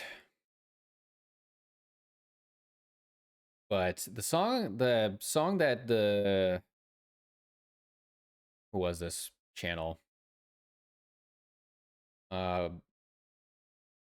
Vincent Belgab, I guess, is the YouTube channel called. But yeah, he actually did a pretty good job with this song. I actually quite like it. I actually downloaded it and saved it to my Spotify playlist because I quite like it. I enjoy it, honestly. But I will actually switch over to it and go ahead and play it because it is actually well done. It's well sung, the music's good, the vocals are good, the build-up's good, all that kind of stuff. But I still prefer the original song Gravity from Has Been Hotel more, just because I really like Has Been Hotel as is. Season 1, great, loved it. Season 2, still great, still loved it.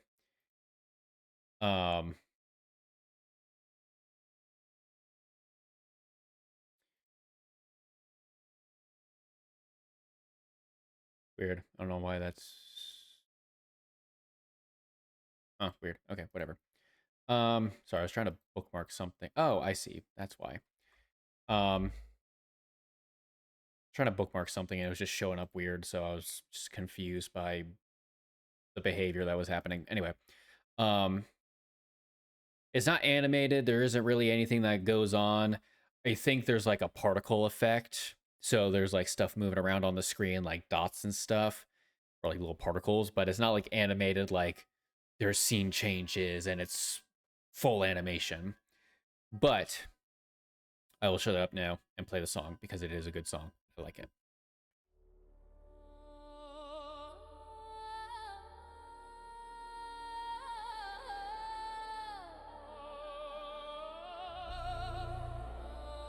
And if it sounds too quiet at all or too loud or something sounds off, just let me know and I can turn it up, turn it down, make adjustments if and as needed.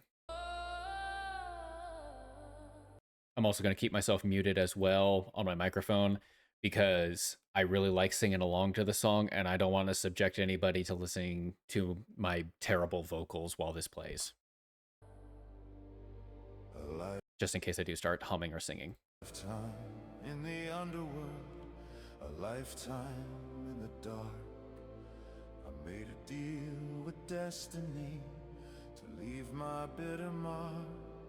They gave me death and shadows, while Zeus got all the glory days. And now I plot my vengeance to make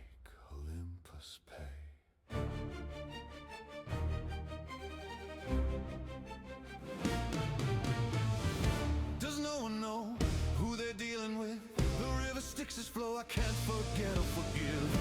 The rage in me is terminal. There's no remedy but to burn them all. I still got a job to do, my mission's incomplete. Only a coward would consider a retreat. The gods of Olympus pay for what they did that day, for what they took away. Storms coming, I can see the clouds. No running's gonna save you now. And titans are gonna fall down like gravity, like gravity. Eye for an eye says you owe me a debt.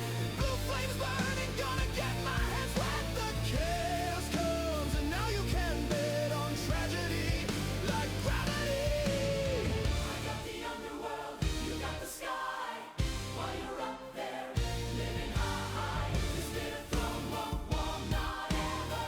I'll make Olympus remember. You think you're still superior? Will you still be when the titans rise? Gave me death and darkness, left me with a lost soul screaming. Will you break thinking how you banished me? Wishing you were fair when I needed you. The only one who got the golden view. Maybe then you'll get a little heated too, and understand why this is what I need to do. Storms coming, I can see the clouds. No running's gonna save you now. And titans are gonna fall down like gravity, like gravity. Eye for an eye says you owe me a debt. Yeah, blue flames burning, gonna get my hands wet. The chaos comes and now you can bet on tragedy like gravity. I sent the titans to Olympus. I did, but Hercules made me look foolish. He did. The fates always held me back. They did. Now Hades rises with a new attack. The underworld believed in me. You should have dealt me better, see. Should have. My plans failed because of you. Your fault. And Zeus, this is all on you.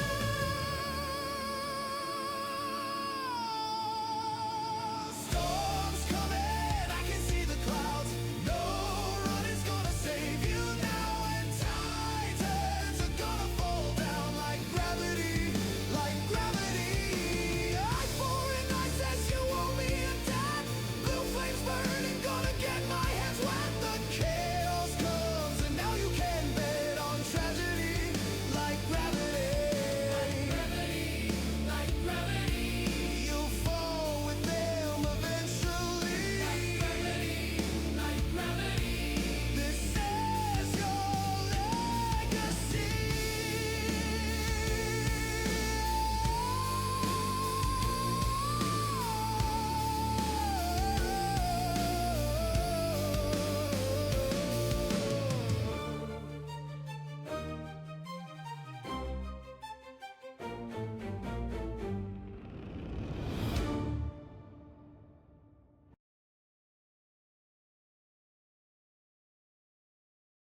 Yeah, I quite like that cover a lot. Oh, that is actually really funny. I just saw that there was another one that they had come out with also for Kratos from God of War. It looks like the original like God of War games, like 1, 2, and 3, not 2018 or Ragnarok. Um, I haven't listened to that one. That one's actually maybe I'll listen. Maybe I'll listen to that one at some point later. That would actually be really funny. Um, see what that one's about.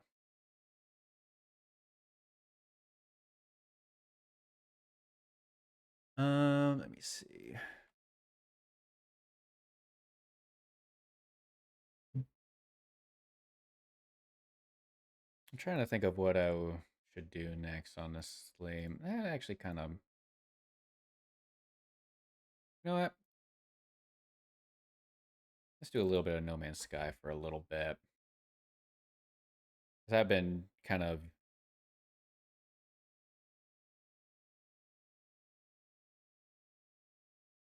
Okay, why did it crash? I just launched No Man's Sky once and it said, hey, this crashed. How? I'm just now trying to download like the content needed to actually launch the game. How'd it I don't know, whatever. I'll let it do its thing. Um,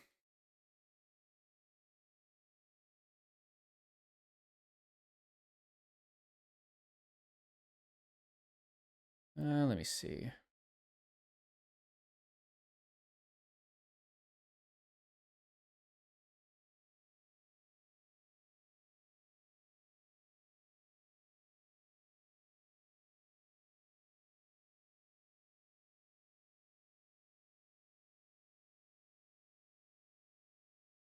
Is it going to launch? No, what the heck?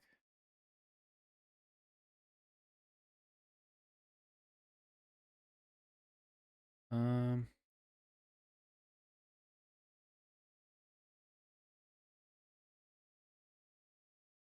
I wonder if I can look up what the crash report error is.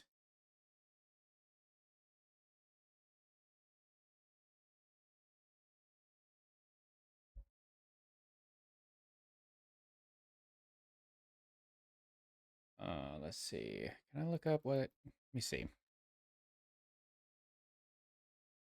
Um, Steam, No Man's Sky, crash report. There we go.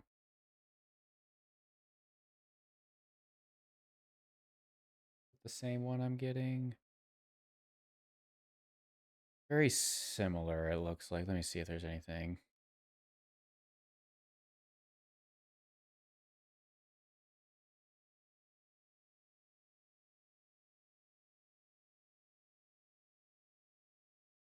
Hmm.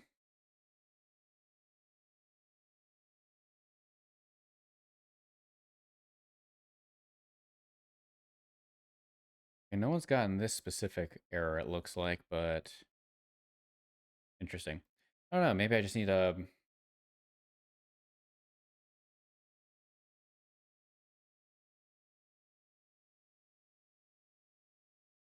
Oh, maybe I won't be doing that.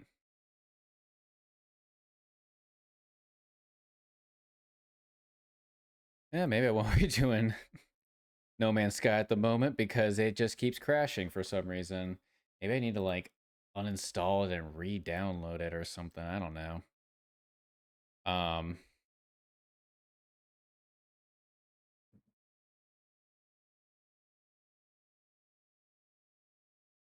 I guess worst case is I could switch to something different instead. Let me see if I can uninstall it and then reinstall it real quick. Um,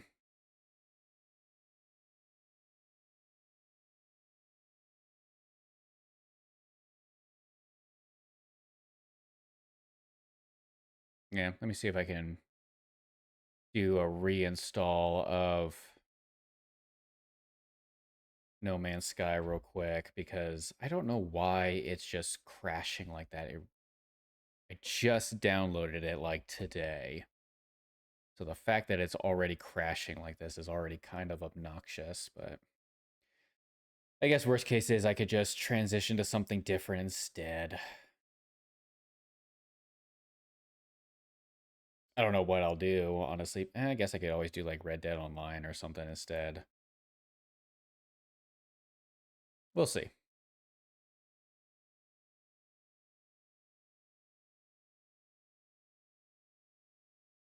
Um,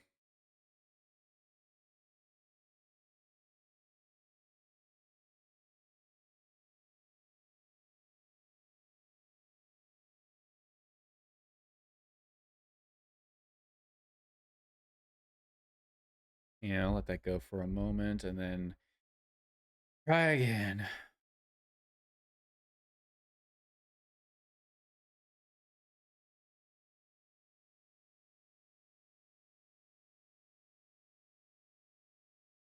Because I would very much like to be able to play it even just a little bit if I can.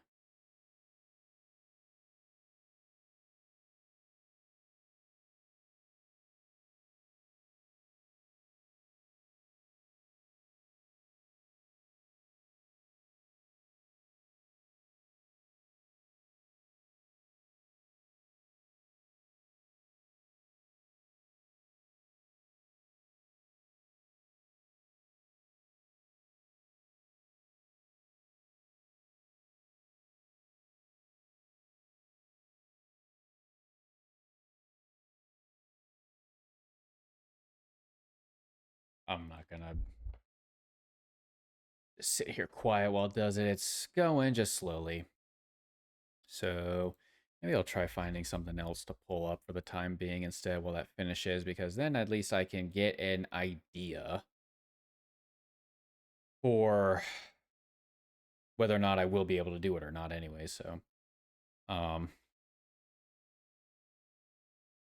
know what? Let me actually look up this again.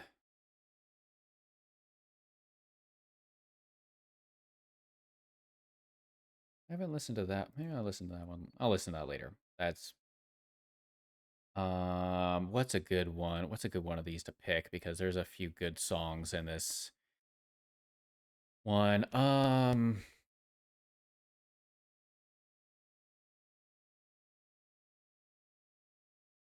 Let me just start with Warhammer. Let me see. There's a few good ones in here, but I kind of want to pick a bit more specifically. Actually, you know what? This one will work. Yeah, because this is still going to take a while.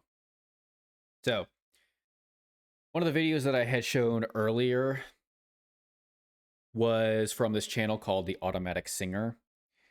And what they do is they post basically like AI generated animations, video animations with lyrics and all that kind of stuff for songs inspired by different games, hobbies, all that kind of stuff. Like they've done some for Warhammer, they've done some for Lord of the Rings. They've done quite a few. This one is from Warhammer, and it is based on the Emperor of Mankind. And it's basically kind of themed for him. Very good animation. I really like it, and also the music is very well put together as well, in my opinion. But what I'll do is I will mute myself and let it play, and then maybe No Man's Sky will be done downloading, and maybe it'll actually work by the time things are finished with the song. In time I will build a grand imperium upon the ashes of all delirium. The mind must rise above the ritual without recourse to gods too supernatural. No warlord shall tear this world apart. The galaxy shall unite, terror at its heart. Past beliefs are irrelevant, cast them away. Be part of greatness, embrace the new way. I am the Emperor, I am your father. Worship me, not obey my order. Do not question the imperial might. I bring unity, I know I am right.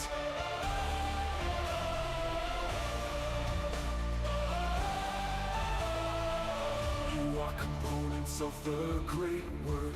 No purpose exists beyond my word. I send you into the fractured universe. Save billions of lives on millions of worlds. By my decree, you are war master.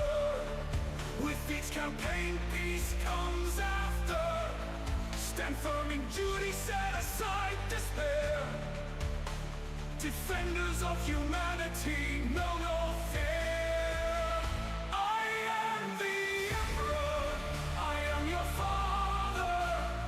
Worship me, not obey my order. Do not question the imperial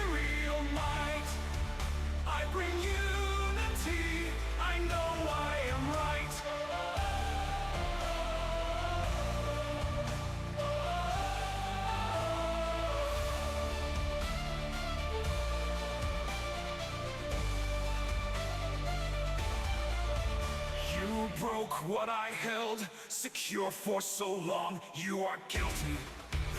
You did everything wrong. Demons surge through the shattered array. I seal the breach, the price I now pay. The sky burns with betrayal's flame. My sons arrive, but not the same. My That's Angron and Fulcrum demands defense. as Demon The Primarchs. shield endures with vigilance. I am the Emperor. I am your father. Worship me, not obey my order. Do not question the imperial might. I bring unity. I know I am right.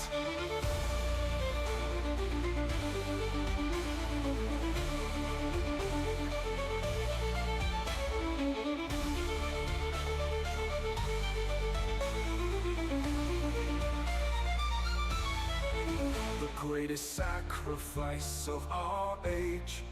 He faced the warp that I may engage. He made it possible, Malcador the hero. We endure the burden, it must be so.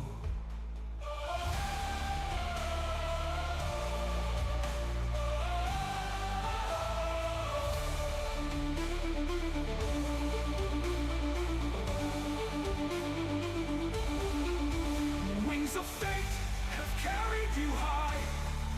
You fought with honor, prepared to die. He let corruption define his form. Now I'll erase what he had become. You made yourself a vessel void. With every oath you have destroyed. Your legacy ends here, my son. I shall do what must be done. I am the Emperor.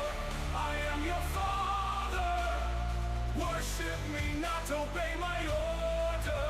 Do not question the imperial might. I bring unity. I know I am right. He is not Emperor or father. We worship him, obey his order. Do not question the imperial might. We bring unity. We know he is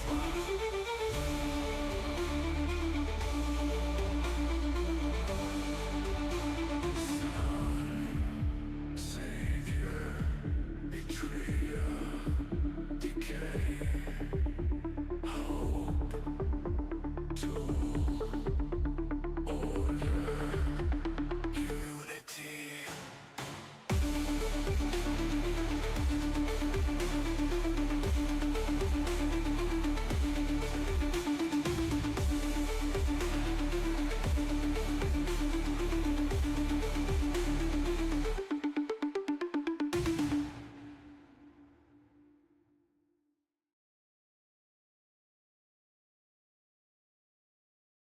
Nope. There we go. Switch over. There we go. Yeah, for some reason it's still crashing because I finished downloading while I was doing this. So I am trying to upload this onto here so that way I can just report this and just be like, hey, this is what's going on.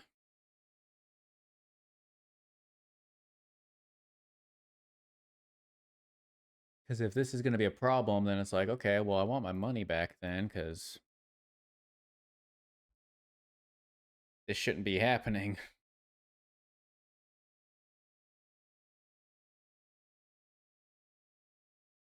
No Man's Sky. Crash. ID.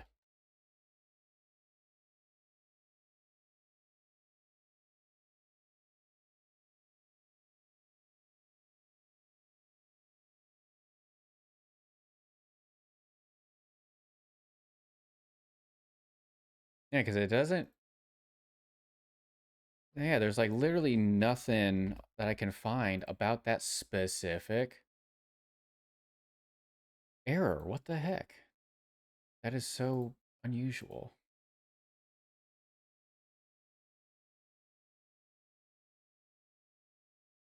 Game crash and will shut down.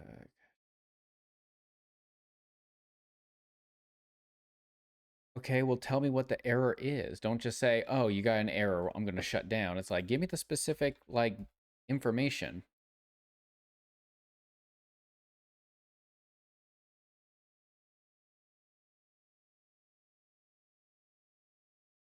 Like, I would very much like to know what that error means, so that way I can fix it if it's something that I need to fix.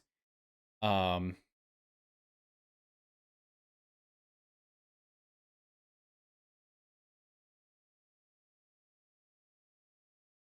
okay, whatever. This I don't care. This is just gonna take too long to monkey with, so I'm just gonna say screw it. I'm gonna move on to something else instead.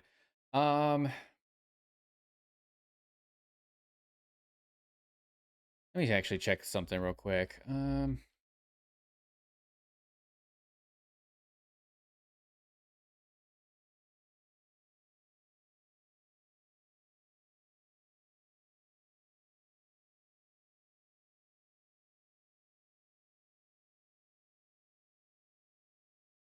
Okay.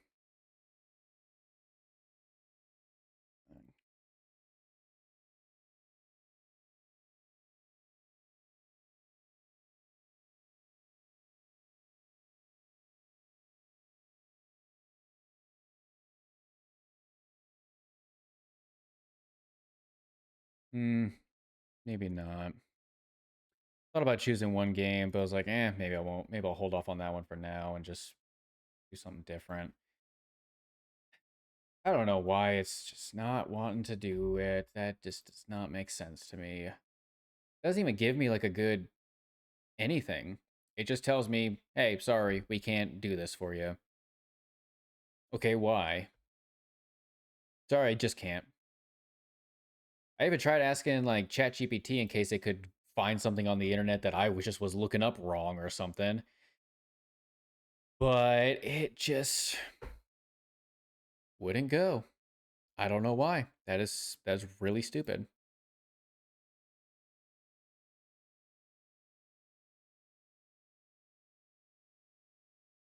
Whatever. Maybe I'll just do more Red Dead 2 or something for a bit, just because honestly, it was just kind of aggravating just dealing with that. Um,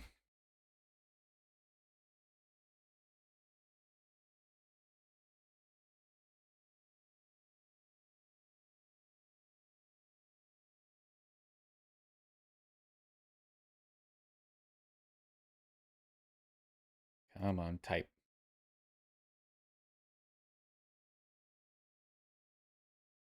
Okay.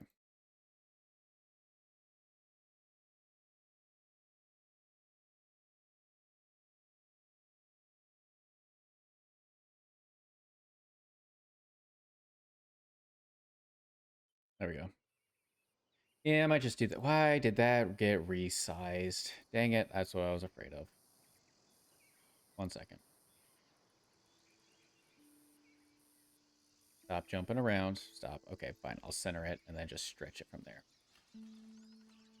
Sorry about that. I did not think that I had to rescale this entire thing. I thought it was going to fit okay, but I guess not.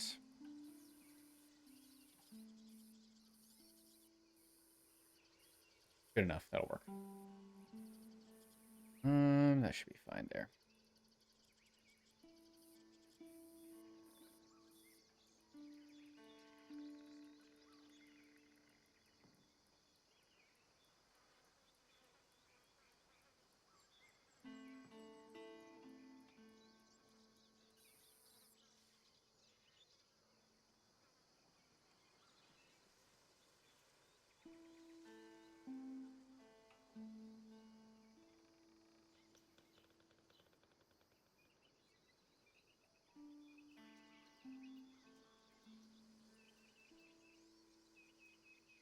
Sorry, I am responding to people at the moment because I just realized that I had some stuff I needed to respond to that people have been waiting for me on. But while that does it, I'll let the game load in.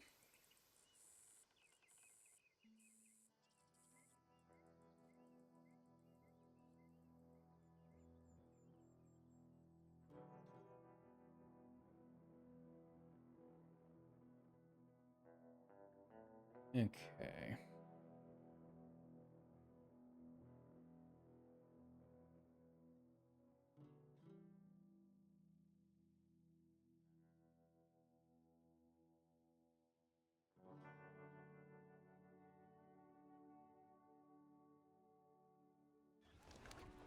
There we go. Okay. Now let me just double check some quick and make sure things are good. Make sure I change stuff over that I need to change over, and yep.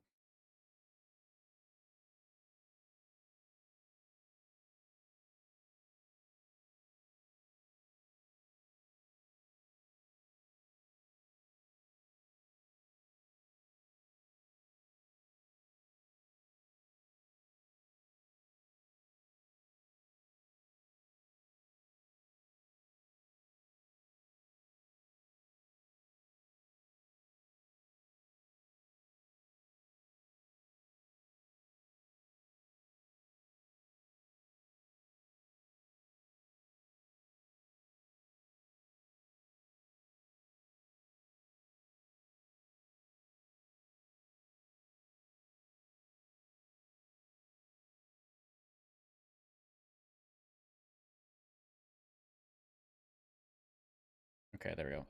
Let me see.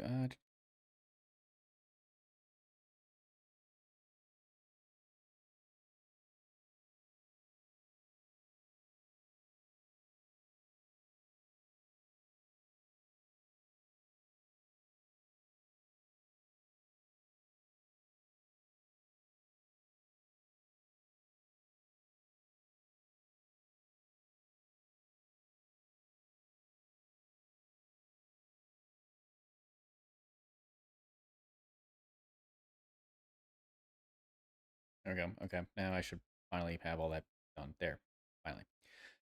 Okay. What are you looking at me for? What did I do? I'm literally just standing here.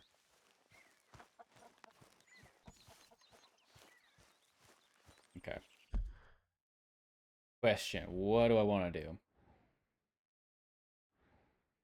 Actually, maybe I'll go to Valentine just so I can pay off my $10 bounty for New Hanover, and I've already gotten the other guns from the other two. Maybe I'll go up and track this guy down. Go up north.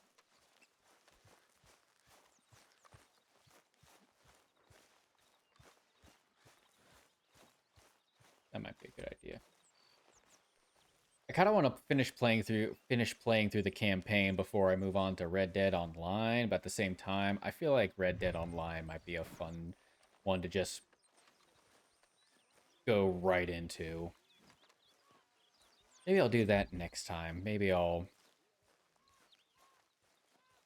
don't know whether or not I should create my character and start from the beginning on stream or do it off stream and then just get right into it.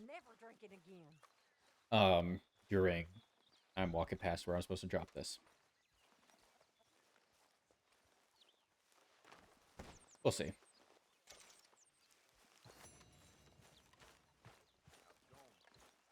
I have yet to decide.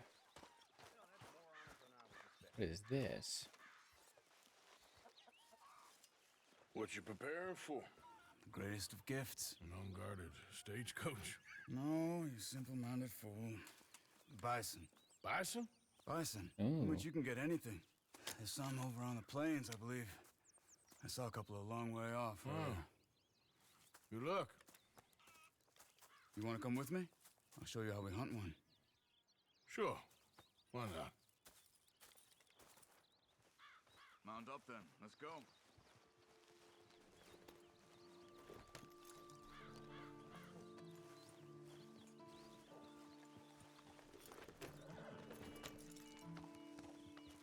I guess I'll go after that gun later. Let's see. Oh yeah, I guess I can't swap firearms at the moment until I leave camp. Of course, but my mother used to tell me stories of how her tribe moved with the bison. They lived almost as one. The bison went, my people went. They were the center of all life. We couldn't survive without them. They provided us with everything. Food, Oh, okay. clothing, shelter, tools. There was a lot of respect. Huh. I don't remember much of my childhood, but I think my people, well, we pretty much moved with the whiskey. Well, my father did that too. Let's try over here, to the left. I actually don't drink whiskey anymore. I haven't in a while. Part of me kind of misses it because I do like whiskey, but Incredible, aren't I they? don't need to You should drink only it. kill one of them. I'll keep them ringed in and you see if you can bring one down. Okay? Clean as you can. Okay. Do I need like a bow or a gun?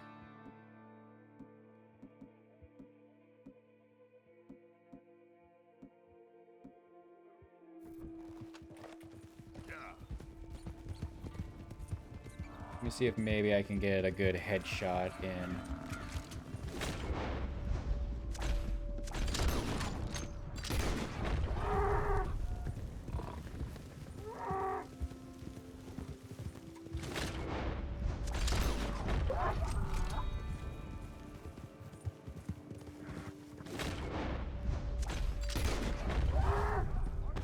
We've got what we need. There we go. I was stopping, okay? Well done. All right. Skin and butcher it. Take the horns too. It can all be used. I remember when I first was playing Red Dead Online at one point, I did hunting more often than not.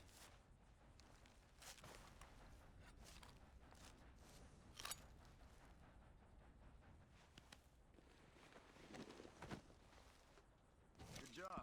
I love how I reported that crash and basically they were just like, hey, try this, and if that doesn't work, try this, and if that doesn't work, try this, and if that doesn't work, try this. Like, that is not helpful. Okay, let's go. Like, can you just be specific about what it could be so I can try a bit more specifically? Versus, hey, try these other things and see if that works, and then if it doesn't work, let us know. It's like, I would very much like to know what I can try that has the highest chance of fixing it. But I guess they don't want to be that helpful, so whatever. No. Look. Bison. Shot and left for dead, it looks like. Why would someone do that? I don't know. But I see tracks heading in this direction. I say we follow them. All right. Lead the way. Nope, I did not press the right button. Get back on the horse.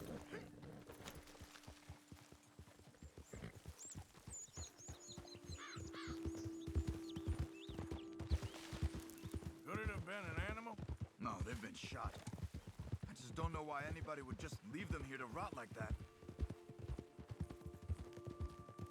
Because they were doing it for sport, not because they wanted food or anything. Just like, oh, hey, see that? Let's see if you can kill it. Another dead bison. Let's see if I can kill it. Let's see if you can. Come on.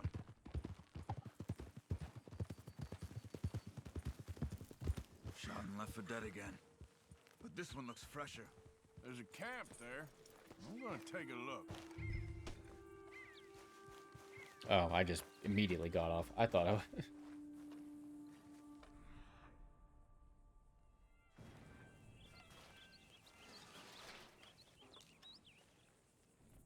It's still smoking.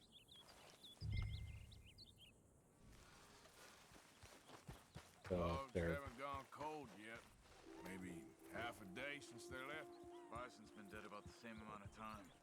So what do you want to do? They could still be in the area. Let's get up higher. See if we spot anything.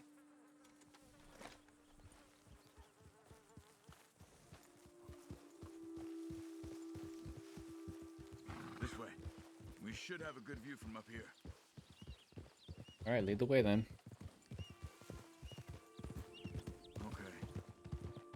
You see anything? See a campfire over that way. Damn it! See some smoke to the east. Maybe another camp. It's worth a look. All right. Let's go.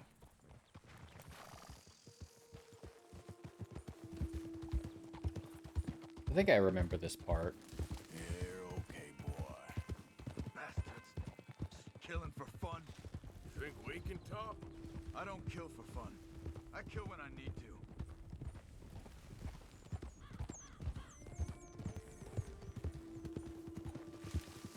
What if you need to for fun? Oh, did I just kill? No, I got one. It has to be them. Come on. Wait up.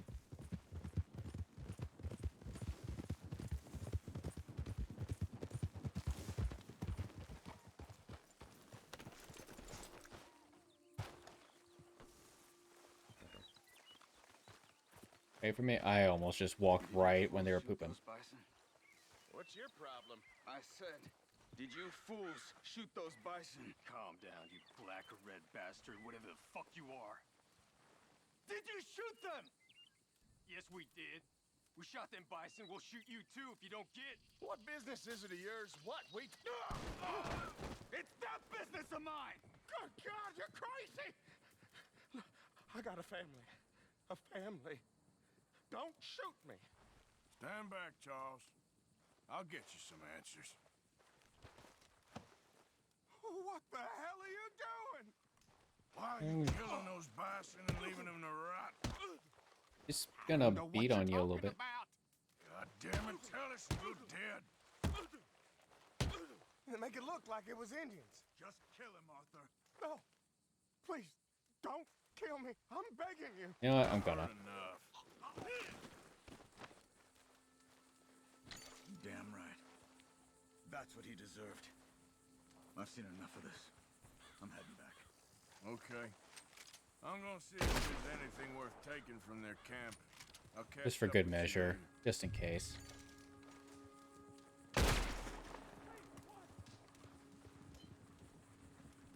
Is there anything worth looting? Probably not really. I got a horse reviver. That's actually pretty good. Did he just...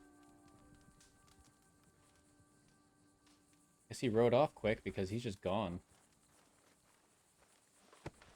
Thought he might hang around a little bit longer.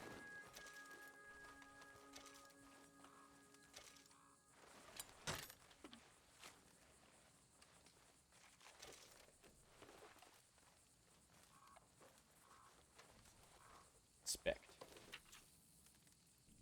Oh, interesting.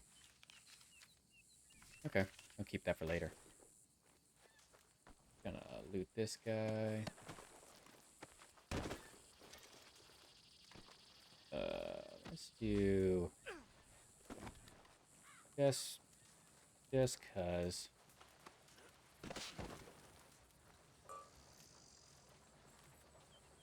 I literally don't have any other reason other than just cuz. Plus these guys are kind of assholes anyway, so. Okay, that didn't work quite as well as I thought it would. Let me try again. I better not catch fire now. Oh man, the irony.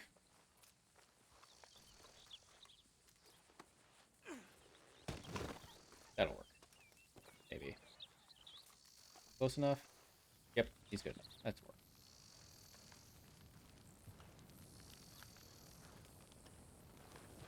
Maybe I could actually pick up this guy real quick and just do the same thing real quick. Is this necessary? No. Am I going to do it anyways? Yes.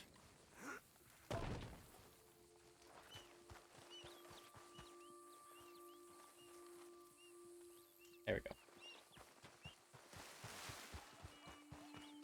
Also just gotta kind of, you know, hide the evidence. Don't need those guys getting found. Why did I press that button? I did not want to hop off.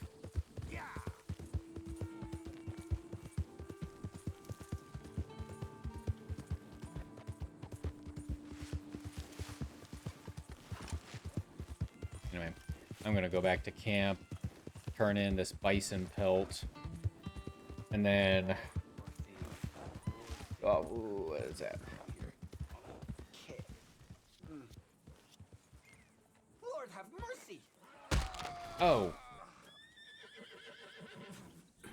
Shit. I didn't think that that was gonna happen. I think I only ever saw that happen on YouTube. Yep. What's here, actually? I feel like there was something... Maybe not. Oh, wait, no, there's a thing right there. Lockbox, a chest, whatever the fuck it's called. Hey, I didn't kill him, his horse did, so...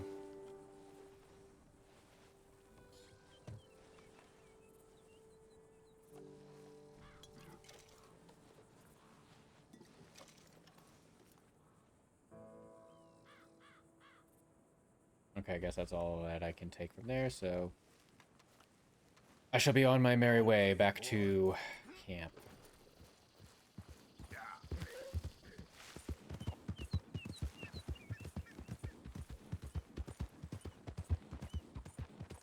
If I see anything worth catching along the way, I'll probably catch it, but for the moment, I am gonna just go back to camp with my pelt and turn that in.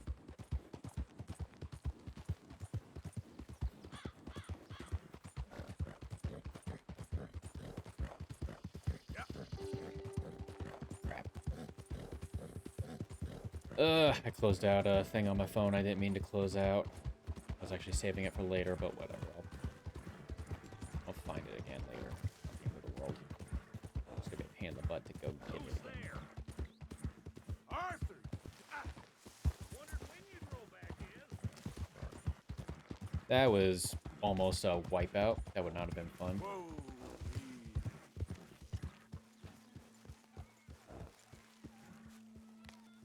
It's all right, boy. Oh dang, there's actually quite a bit of camp funds. Let me brush my horse a little bit.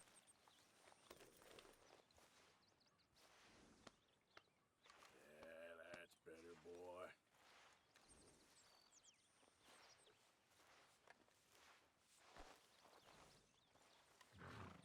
Study the horse. Feed the horse. And now I'm gonna go donate to... What's his face over here?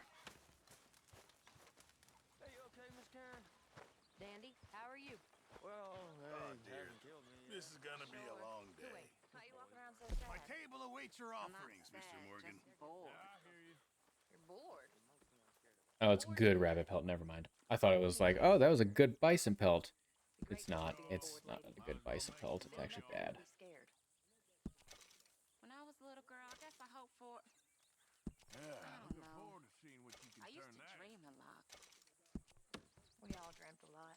Anyway, that's fine. Just donate that. That'll be sufficient. And then if there's anything I can donate, I'll donate.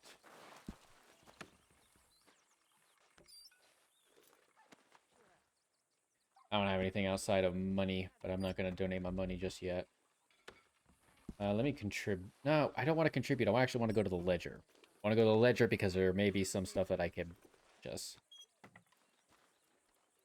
That was R. Okay.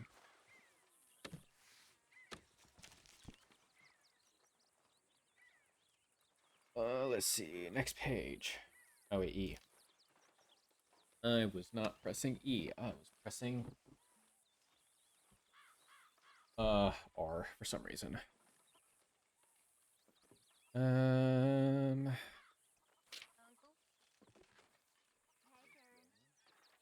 I might have enough to do this purchase. Yeah.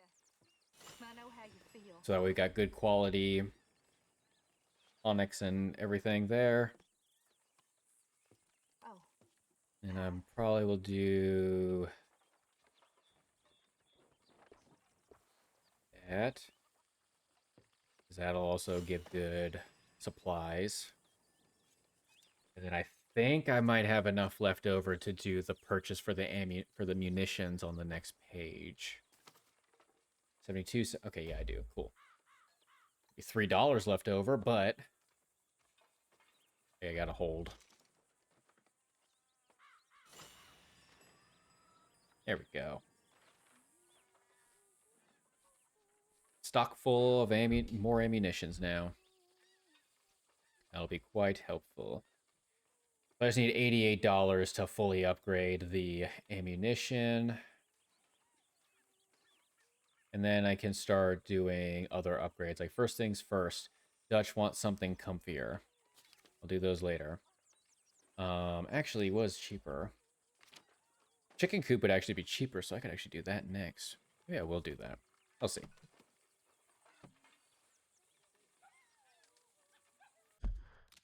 Let me double check something real quick.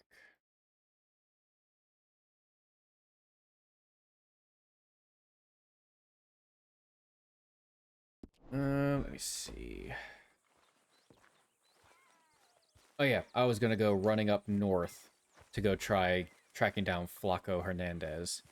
So that way I can get that other revolver, and then I can actually get all of these revolvers that I can collect anyways. I think Black Bell was the only one that you don't get any sort of reward from outside of the picture. I don't think you ever get like a rifle or a gun or a revolver or anything from her.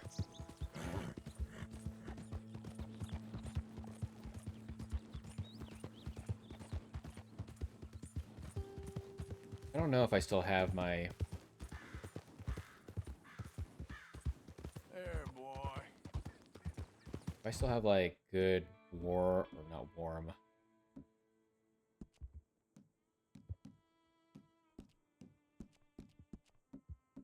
Nah, I only got, like, warm, sunny clothing. I don't have anything that'd be good for winter. Dutchie's dogs, buddy! I told you he'd show! Alright, boys, let's...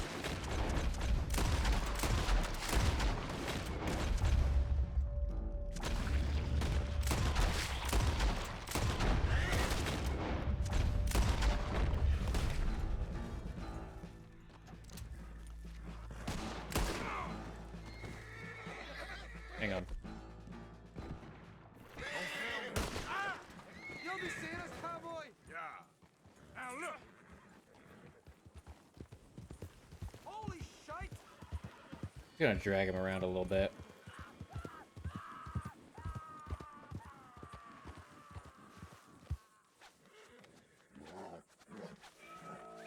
You're done now. No, F, not E. Almost, fellas. Okay now. Just gonna hog tie him. Hold still, mister. Got it, Bob! Get these damn caribs off me! I'm gonna loot you. Hey, you no good This bastard! is very kind of you. And I'm gonna pick you up. I'm gonna sling you onto the back of my horse. And we're gonna go for a ride. All right, boy. And we're gonna go on a little ride down this way, away from people. And I need to feed my horse because my horse is not looking so good. Sorry, boy.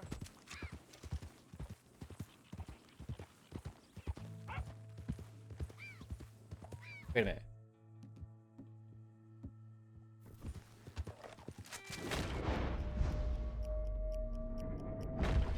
God, come on. Okay. I really actually kind of want to get that because that actually looks like it might be useful. Do I have one specifically for Deadeye? I do. Oh, I do.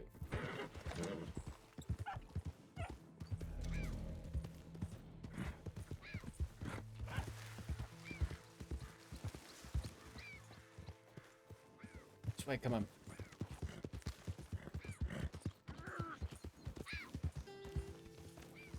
I want it. I want the pelt because it looks like it might be something potentially valuable since it's like a white fox. Where'd it go? There it is. No, I want my Morgan rifle. Where'd it go? Here it is.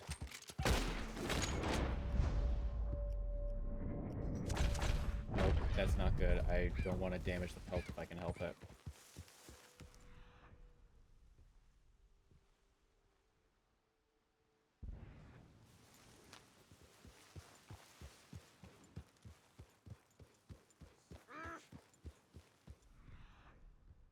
Where'd it go? I want to track the thing down, but I don't know where it went, where to go.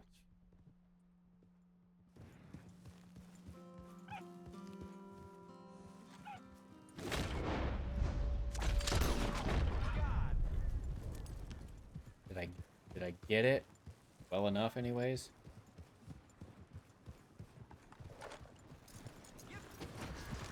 Stop! Time to get the law down here.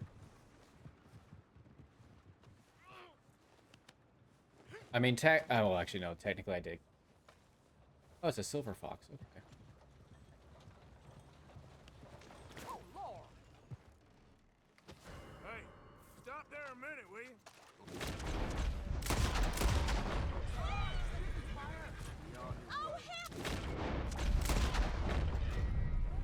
All right. Well, that's not helping. So.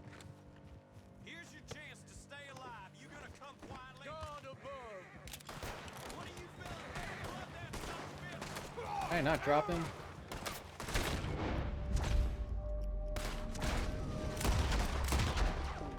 This is probably a very bad idea.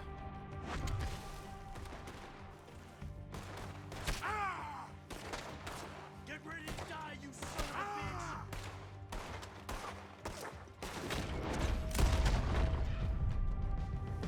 Jeez. Okay.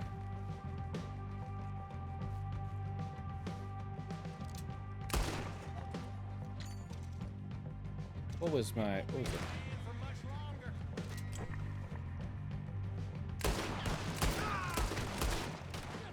All right, Can I just surrender? I don't think I can. I think once I'm in it, I'm in it.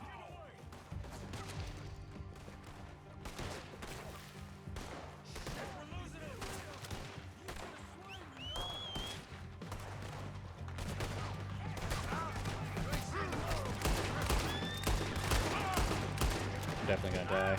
Yep, there we go. I was waiting for that to happen. Figured it would. Damn it. Okay, whatever. It's fine.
Okay, so back to this. Partner? Come on, horse. Let's go.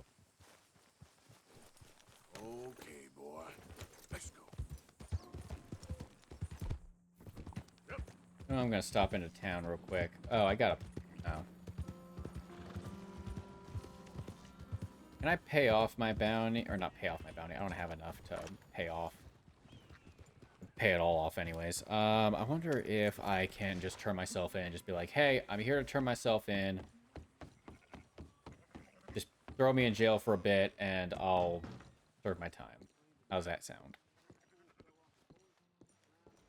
Looks like I got mail, so let me...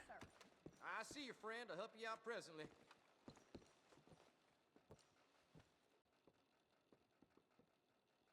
Is there mail? Maybe not. You must have done some real trouble to acquire this kind of prize I don't on have your enough to head. pay it, so I can't. Sorry. Thank you. Really. That's unfortunate. Well, let me go ahead Out and... of the way! Careful there. Let me see if I can just go turn myself into the sheriff or whatever. Just be like, hey, I'm here to turn myself in. Just let me do my time and pay and let me serve my time so my bounty goes down. Yes, I caused trouble. I'm trying to get myself out of trouble now, so... Why did I basically just... Clear! I need to pass. That was weird. I kind of drifted almost. Like I was driving a car.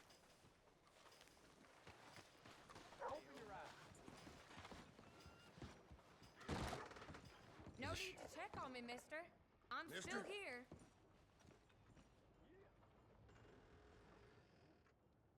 Oh, maybe I can't. You might be a bloodthirsty monster, Mrs. Swan, but I kind of got a soft spot for you. If that soft spot don't extend to breaking me out of this joint, well, you know what you can do with it? Fair enough. All right, I want to see you making tracks. Let's go. Okay. I ain't looking for trouble. Is he... Do I leave, or... I guess I'll leave. You will comply with my demands.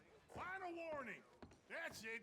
Go piss in someone else's jurisdiction. Sorry, I don't know why. I find this so entertaining. I reckon it's time you were gone. What do you... Okay, I'm leaving, fine. I thought you were trying to put me in the cell, not trying to kick me out of the building. Fine, I'll be on my merry way then. Come on, get clear. Oh, be quiet.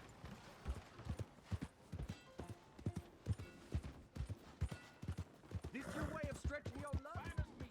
Yeah, I thought he was like trying to be like, hey, get in the cell, not, hey, get out of here. So I was like, oh, okay.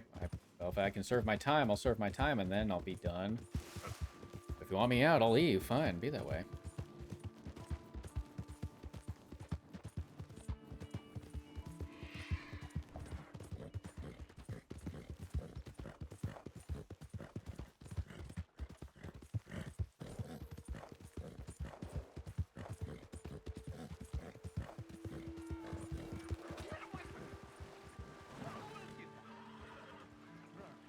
Oh, I remember this guy. He's like a crazy preacher.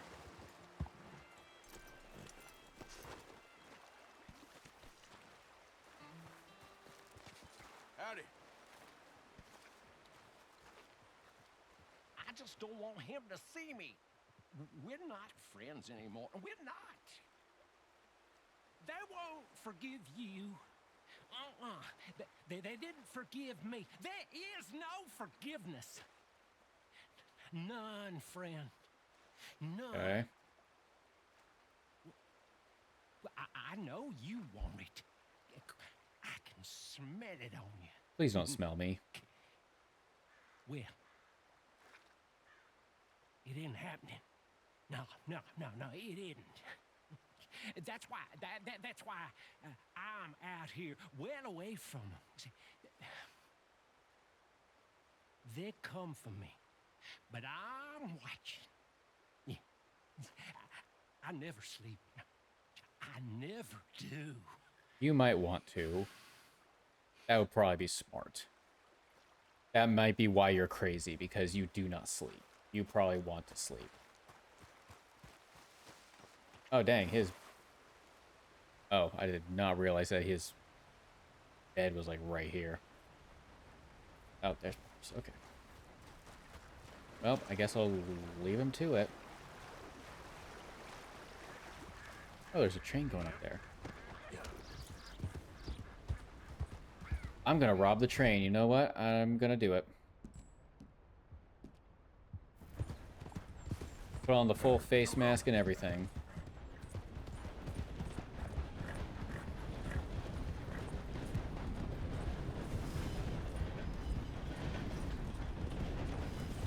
Oh, hey, this was part of the game earlier. Same spot.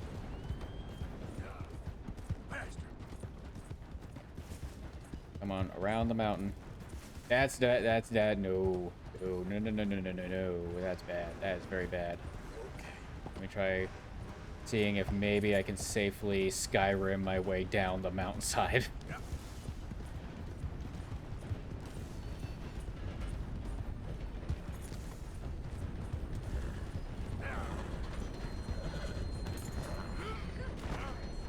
Nice.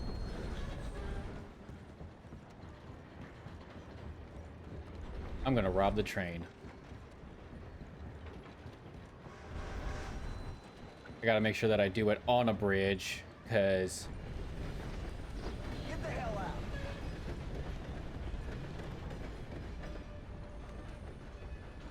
I'm gonna leave you.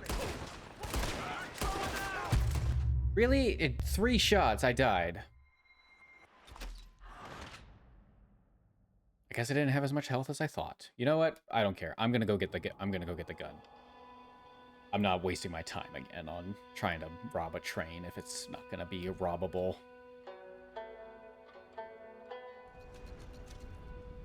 And I lost $6. Damn it.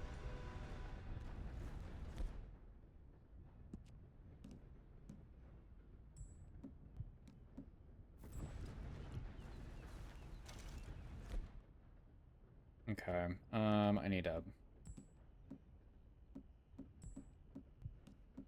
I don't have anything to... Oh, wait, no, I do. It's literally right there. What am I talking about?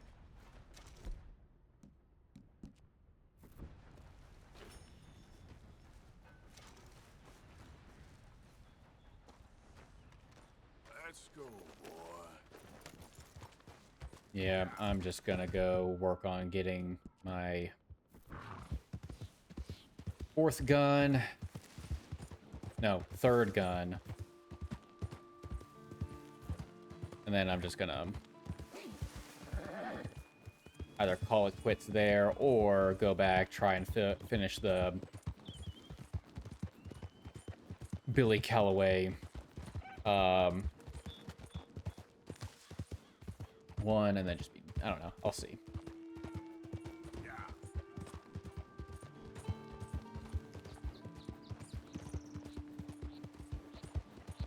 Wait, I have?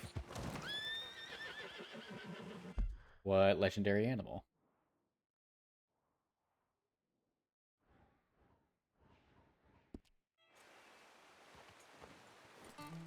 Wait, I think this was the legendary animal that was like a wolf or a cougar or a fox. I think it was like one of those. Oh, wait, no. No, wait, I was thinking of mountain lion. Mountain lion's further up.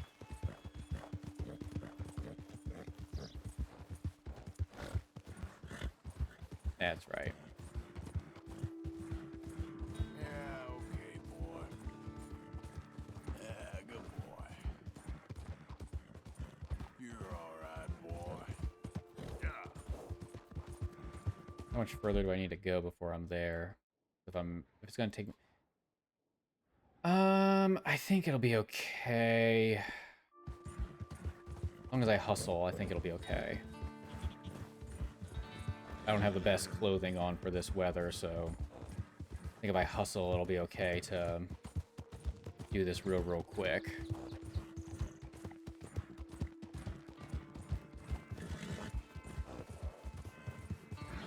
Yeah, good boy.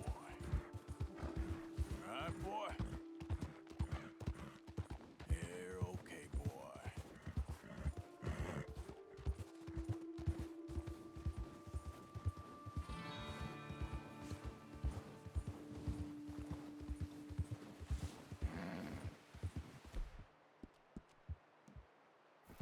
You're okay, boy. Got to keep the horse up and full of energy. What's going on?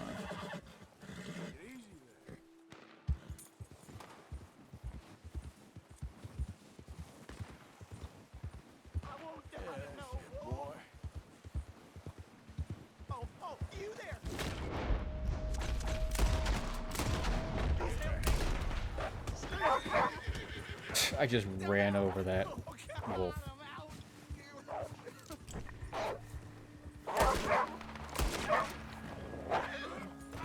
God damn it, that horse.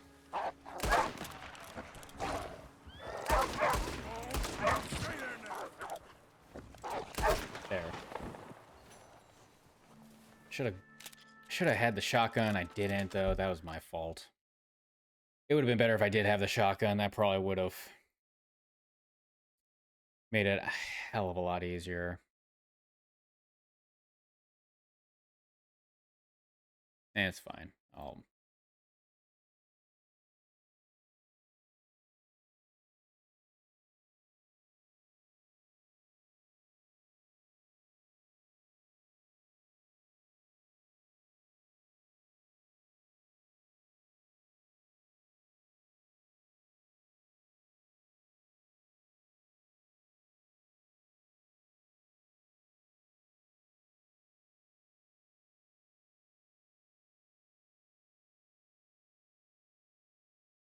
Okay,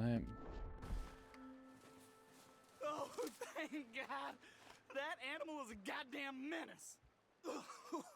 You saved me, partner. Woo! I was almost a meal there.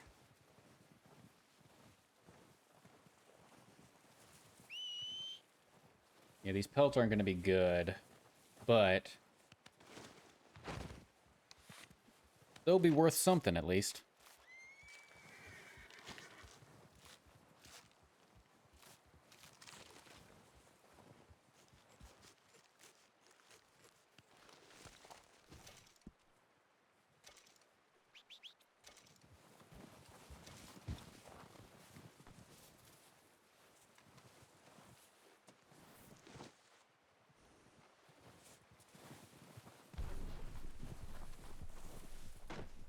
I'm gonna skin this other one. I'm gonna try getting up to Flacco, and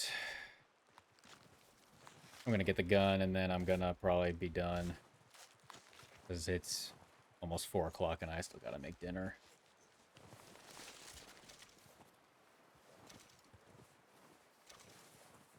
For tonight and for the remainder of the week too, because I gotta basically meal prep. But I can do that. I'm gonna make chicken pork stir fry rice. I already made the rice yesterday, so I'm just gonna cut this massive hunk of pork that I bought the other day or last week. I started thawing it yesterday. And like 1 whole chicken breast, and I'm just gonna make stir fry out of that. I bought more cooking utensils to actually cook better with it, so that'll be helpful at least.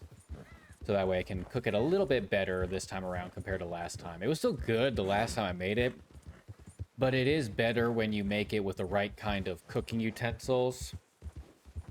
Because every time my dad has made stir fry using those utensils, it's good. Like a wok and a wok ladle and spatula, all that kind of stuff.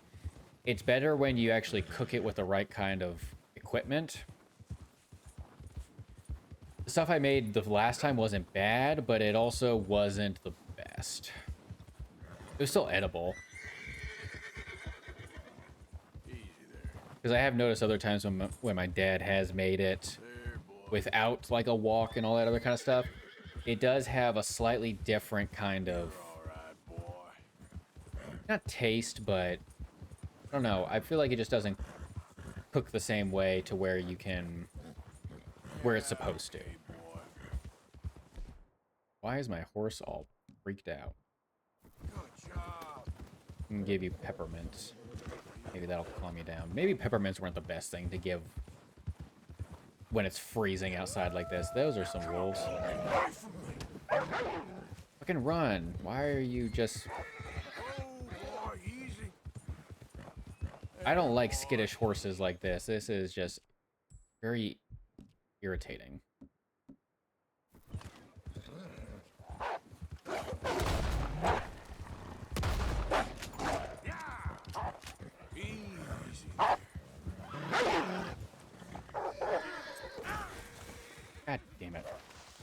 I should get a different horse. That thing's even running away anyways.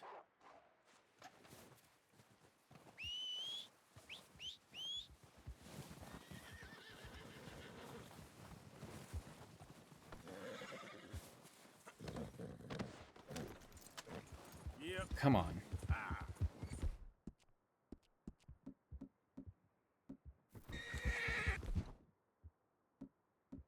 There we go.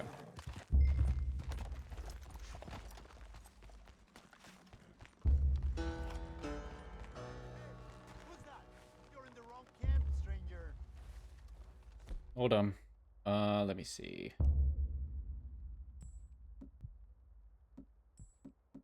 That'll work. Hey, hey! Who's that? You'd be better off freezing the staying here. Off with you.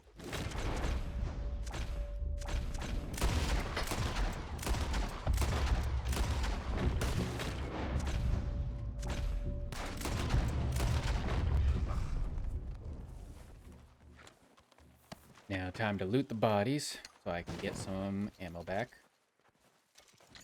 And also in case I got anything valuable.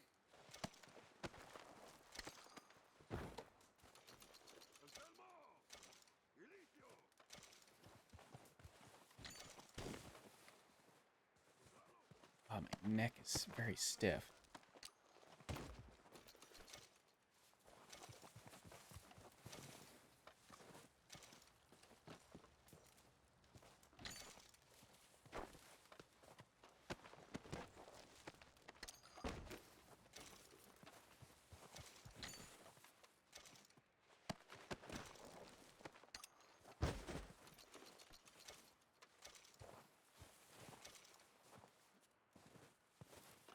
Flacco Hernandez, you in there? I didn't want That is a trouble, funny but way to pronounce it. Flacco I just had to speak Hernandez. with you. About Boy Calloway? I don't like how it's Come getting on dark right on. now. No, I'm not.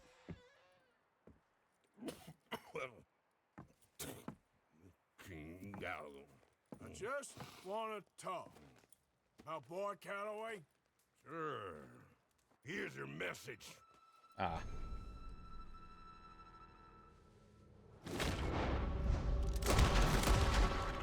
Oh yeah, he tries to dive to the side. I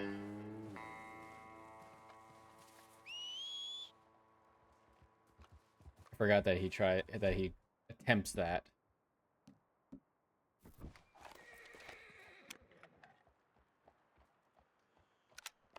It's not a good picture. It's way too dark.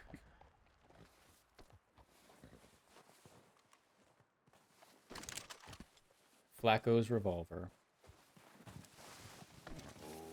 Flacco or Flacco? I don't know. I guess it depends on how much you want to open your mouth up for the A enunciation. Oh wait, I forgot. I can still... Oh, you stop it. This horse is very skittish. Oh, dang it, I can't loot him. Fine. Come on, boy. Alright, let me get down off this frozen tundra and... Actually, let's just go back.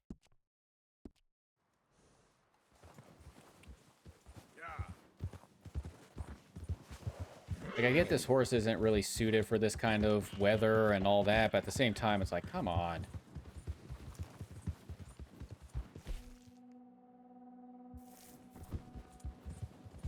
Like, work with me a little bit. That's it, boy. You're okay, boy. I don't think this horse is gonna be any braver than it already is. What is he even, like, freaking out about right now? There's, like, no predators nearby from what I can tell, but at the same time, it's dark out.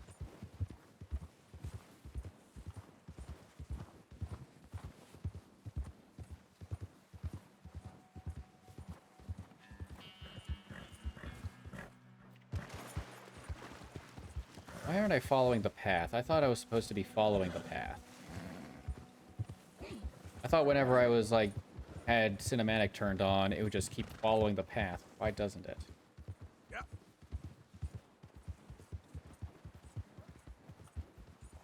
Yeah, no, it's not following the path, so I guess I can't go in cinematic mode. There, boy. Do I have a lamp? I do. Be at least a little helpful, kind of maneuvering through this tundra.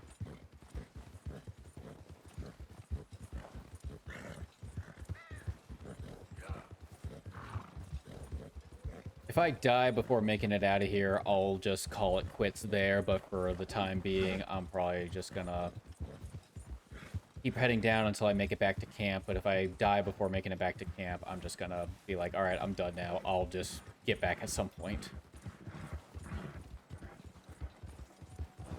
I think the next time I play, maybe I will do Red Dead Online. I don't know. Next time I play Red Dead, I'll probably do Red Dead Online. I don't know if I'll do it later, like next time I get on, or if I'll do it another time, but... mainly want to see what the heck is going on with No Man's Sky.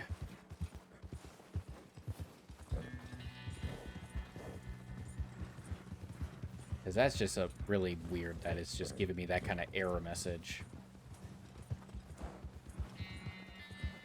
Oh yeah, I guess I didn't really show what it was saying, and I did. It's fine.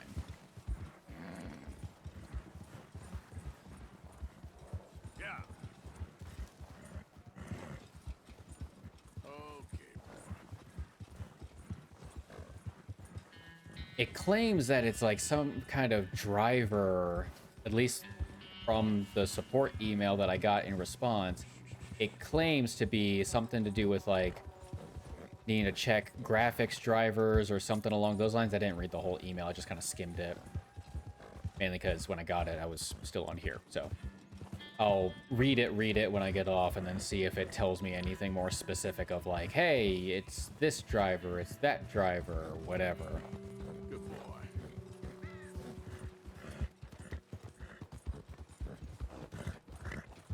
But I'll check it out at some point and see.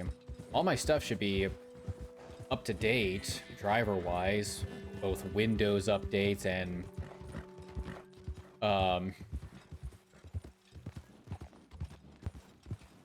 for like what Windows needs and requires, as well as I think like AMD and NVIDIA and all those other ones. So I think like it should have basically all the drivers that it should require for Windows to run correctly and for the games to run correctly. But if it's saying that something's... I'm gonna get a different horse.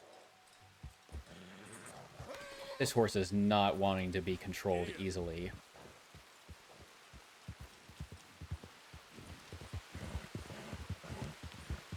Like, it's really not.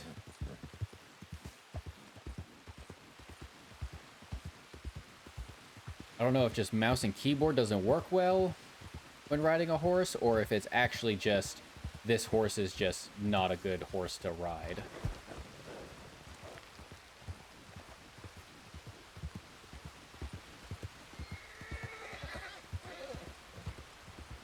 I'm inclined to lean towards it being the horse is the problem, mainly because there have been other problems that this horse has had, but I don't know, I'll see.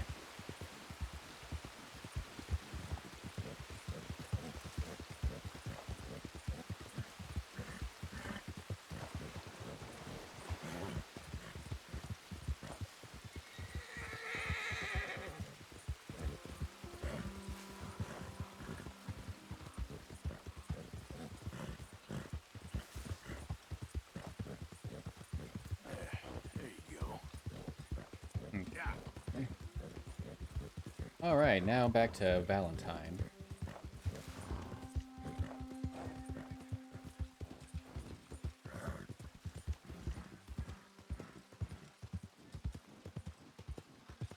I'm gonna see if I can actually just do a change of horses real quick.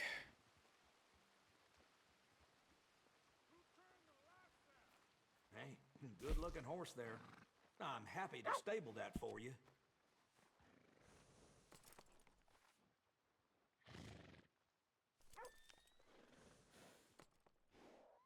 Let me saddle up this one.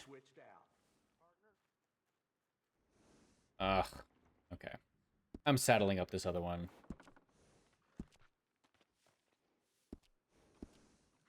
You know what? It'll work.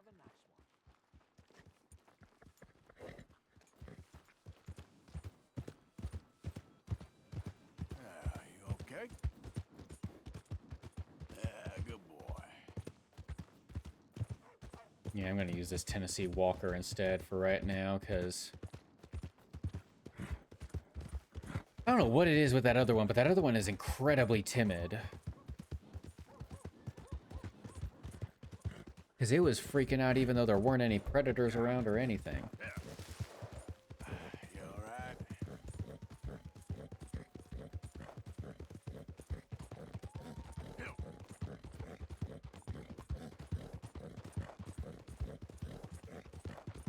Hey, kitty. My cat woke up from his nap.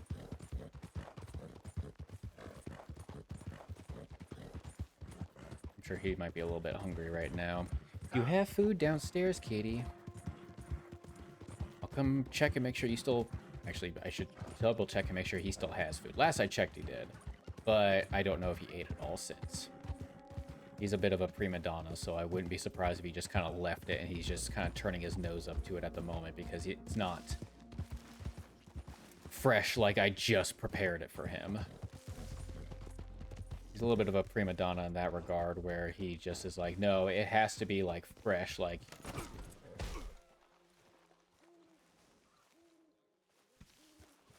Okay, fine. Like, I have to give it to him, like, right then and there, and then that's when he eats it. Okay. Sleep till morning. Oh, time to rest up a bit.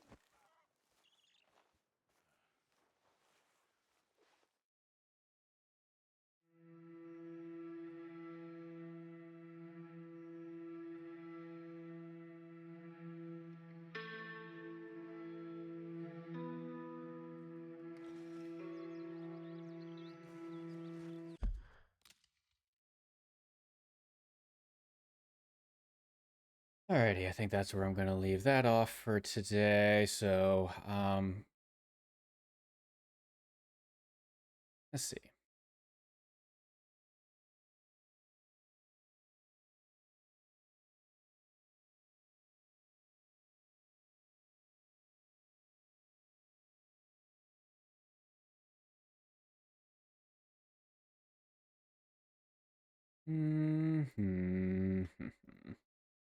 Yeah, I think I'm going to be done for now.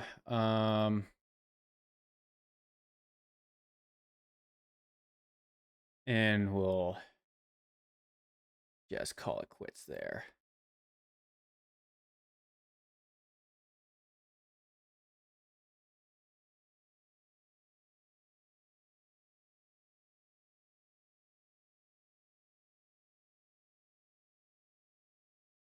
Yeah.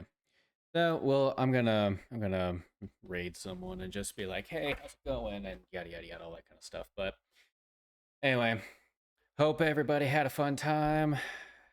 We'll see how this coming Saturday goes, because I don't know what I'm gonna do. I haven't decided yet. We'll see what I can figure out, and we will go from there. Hope everyone has a good one, and I'll see you next time.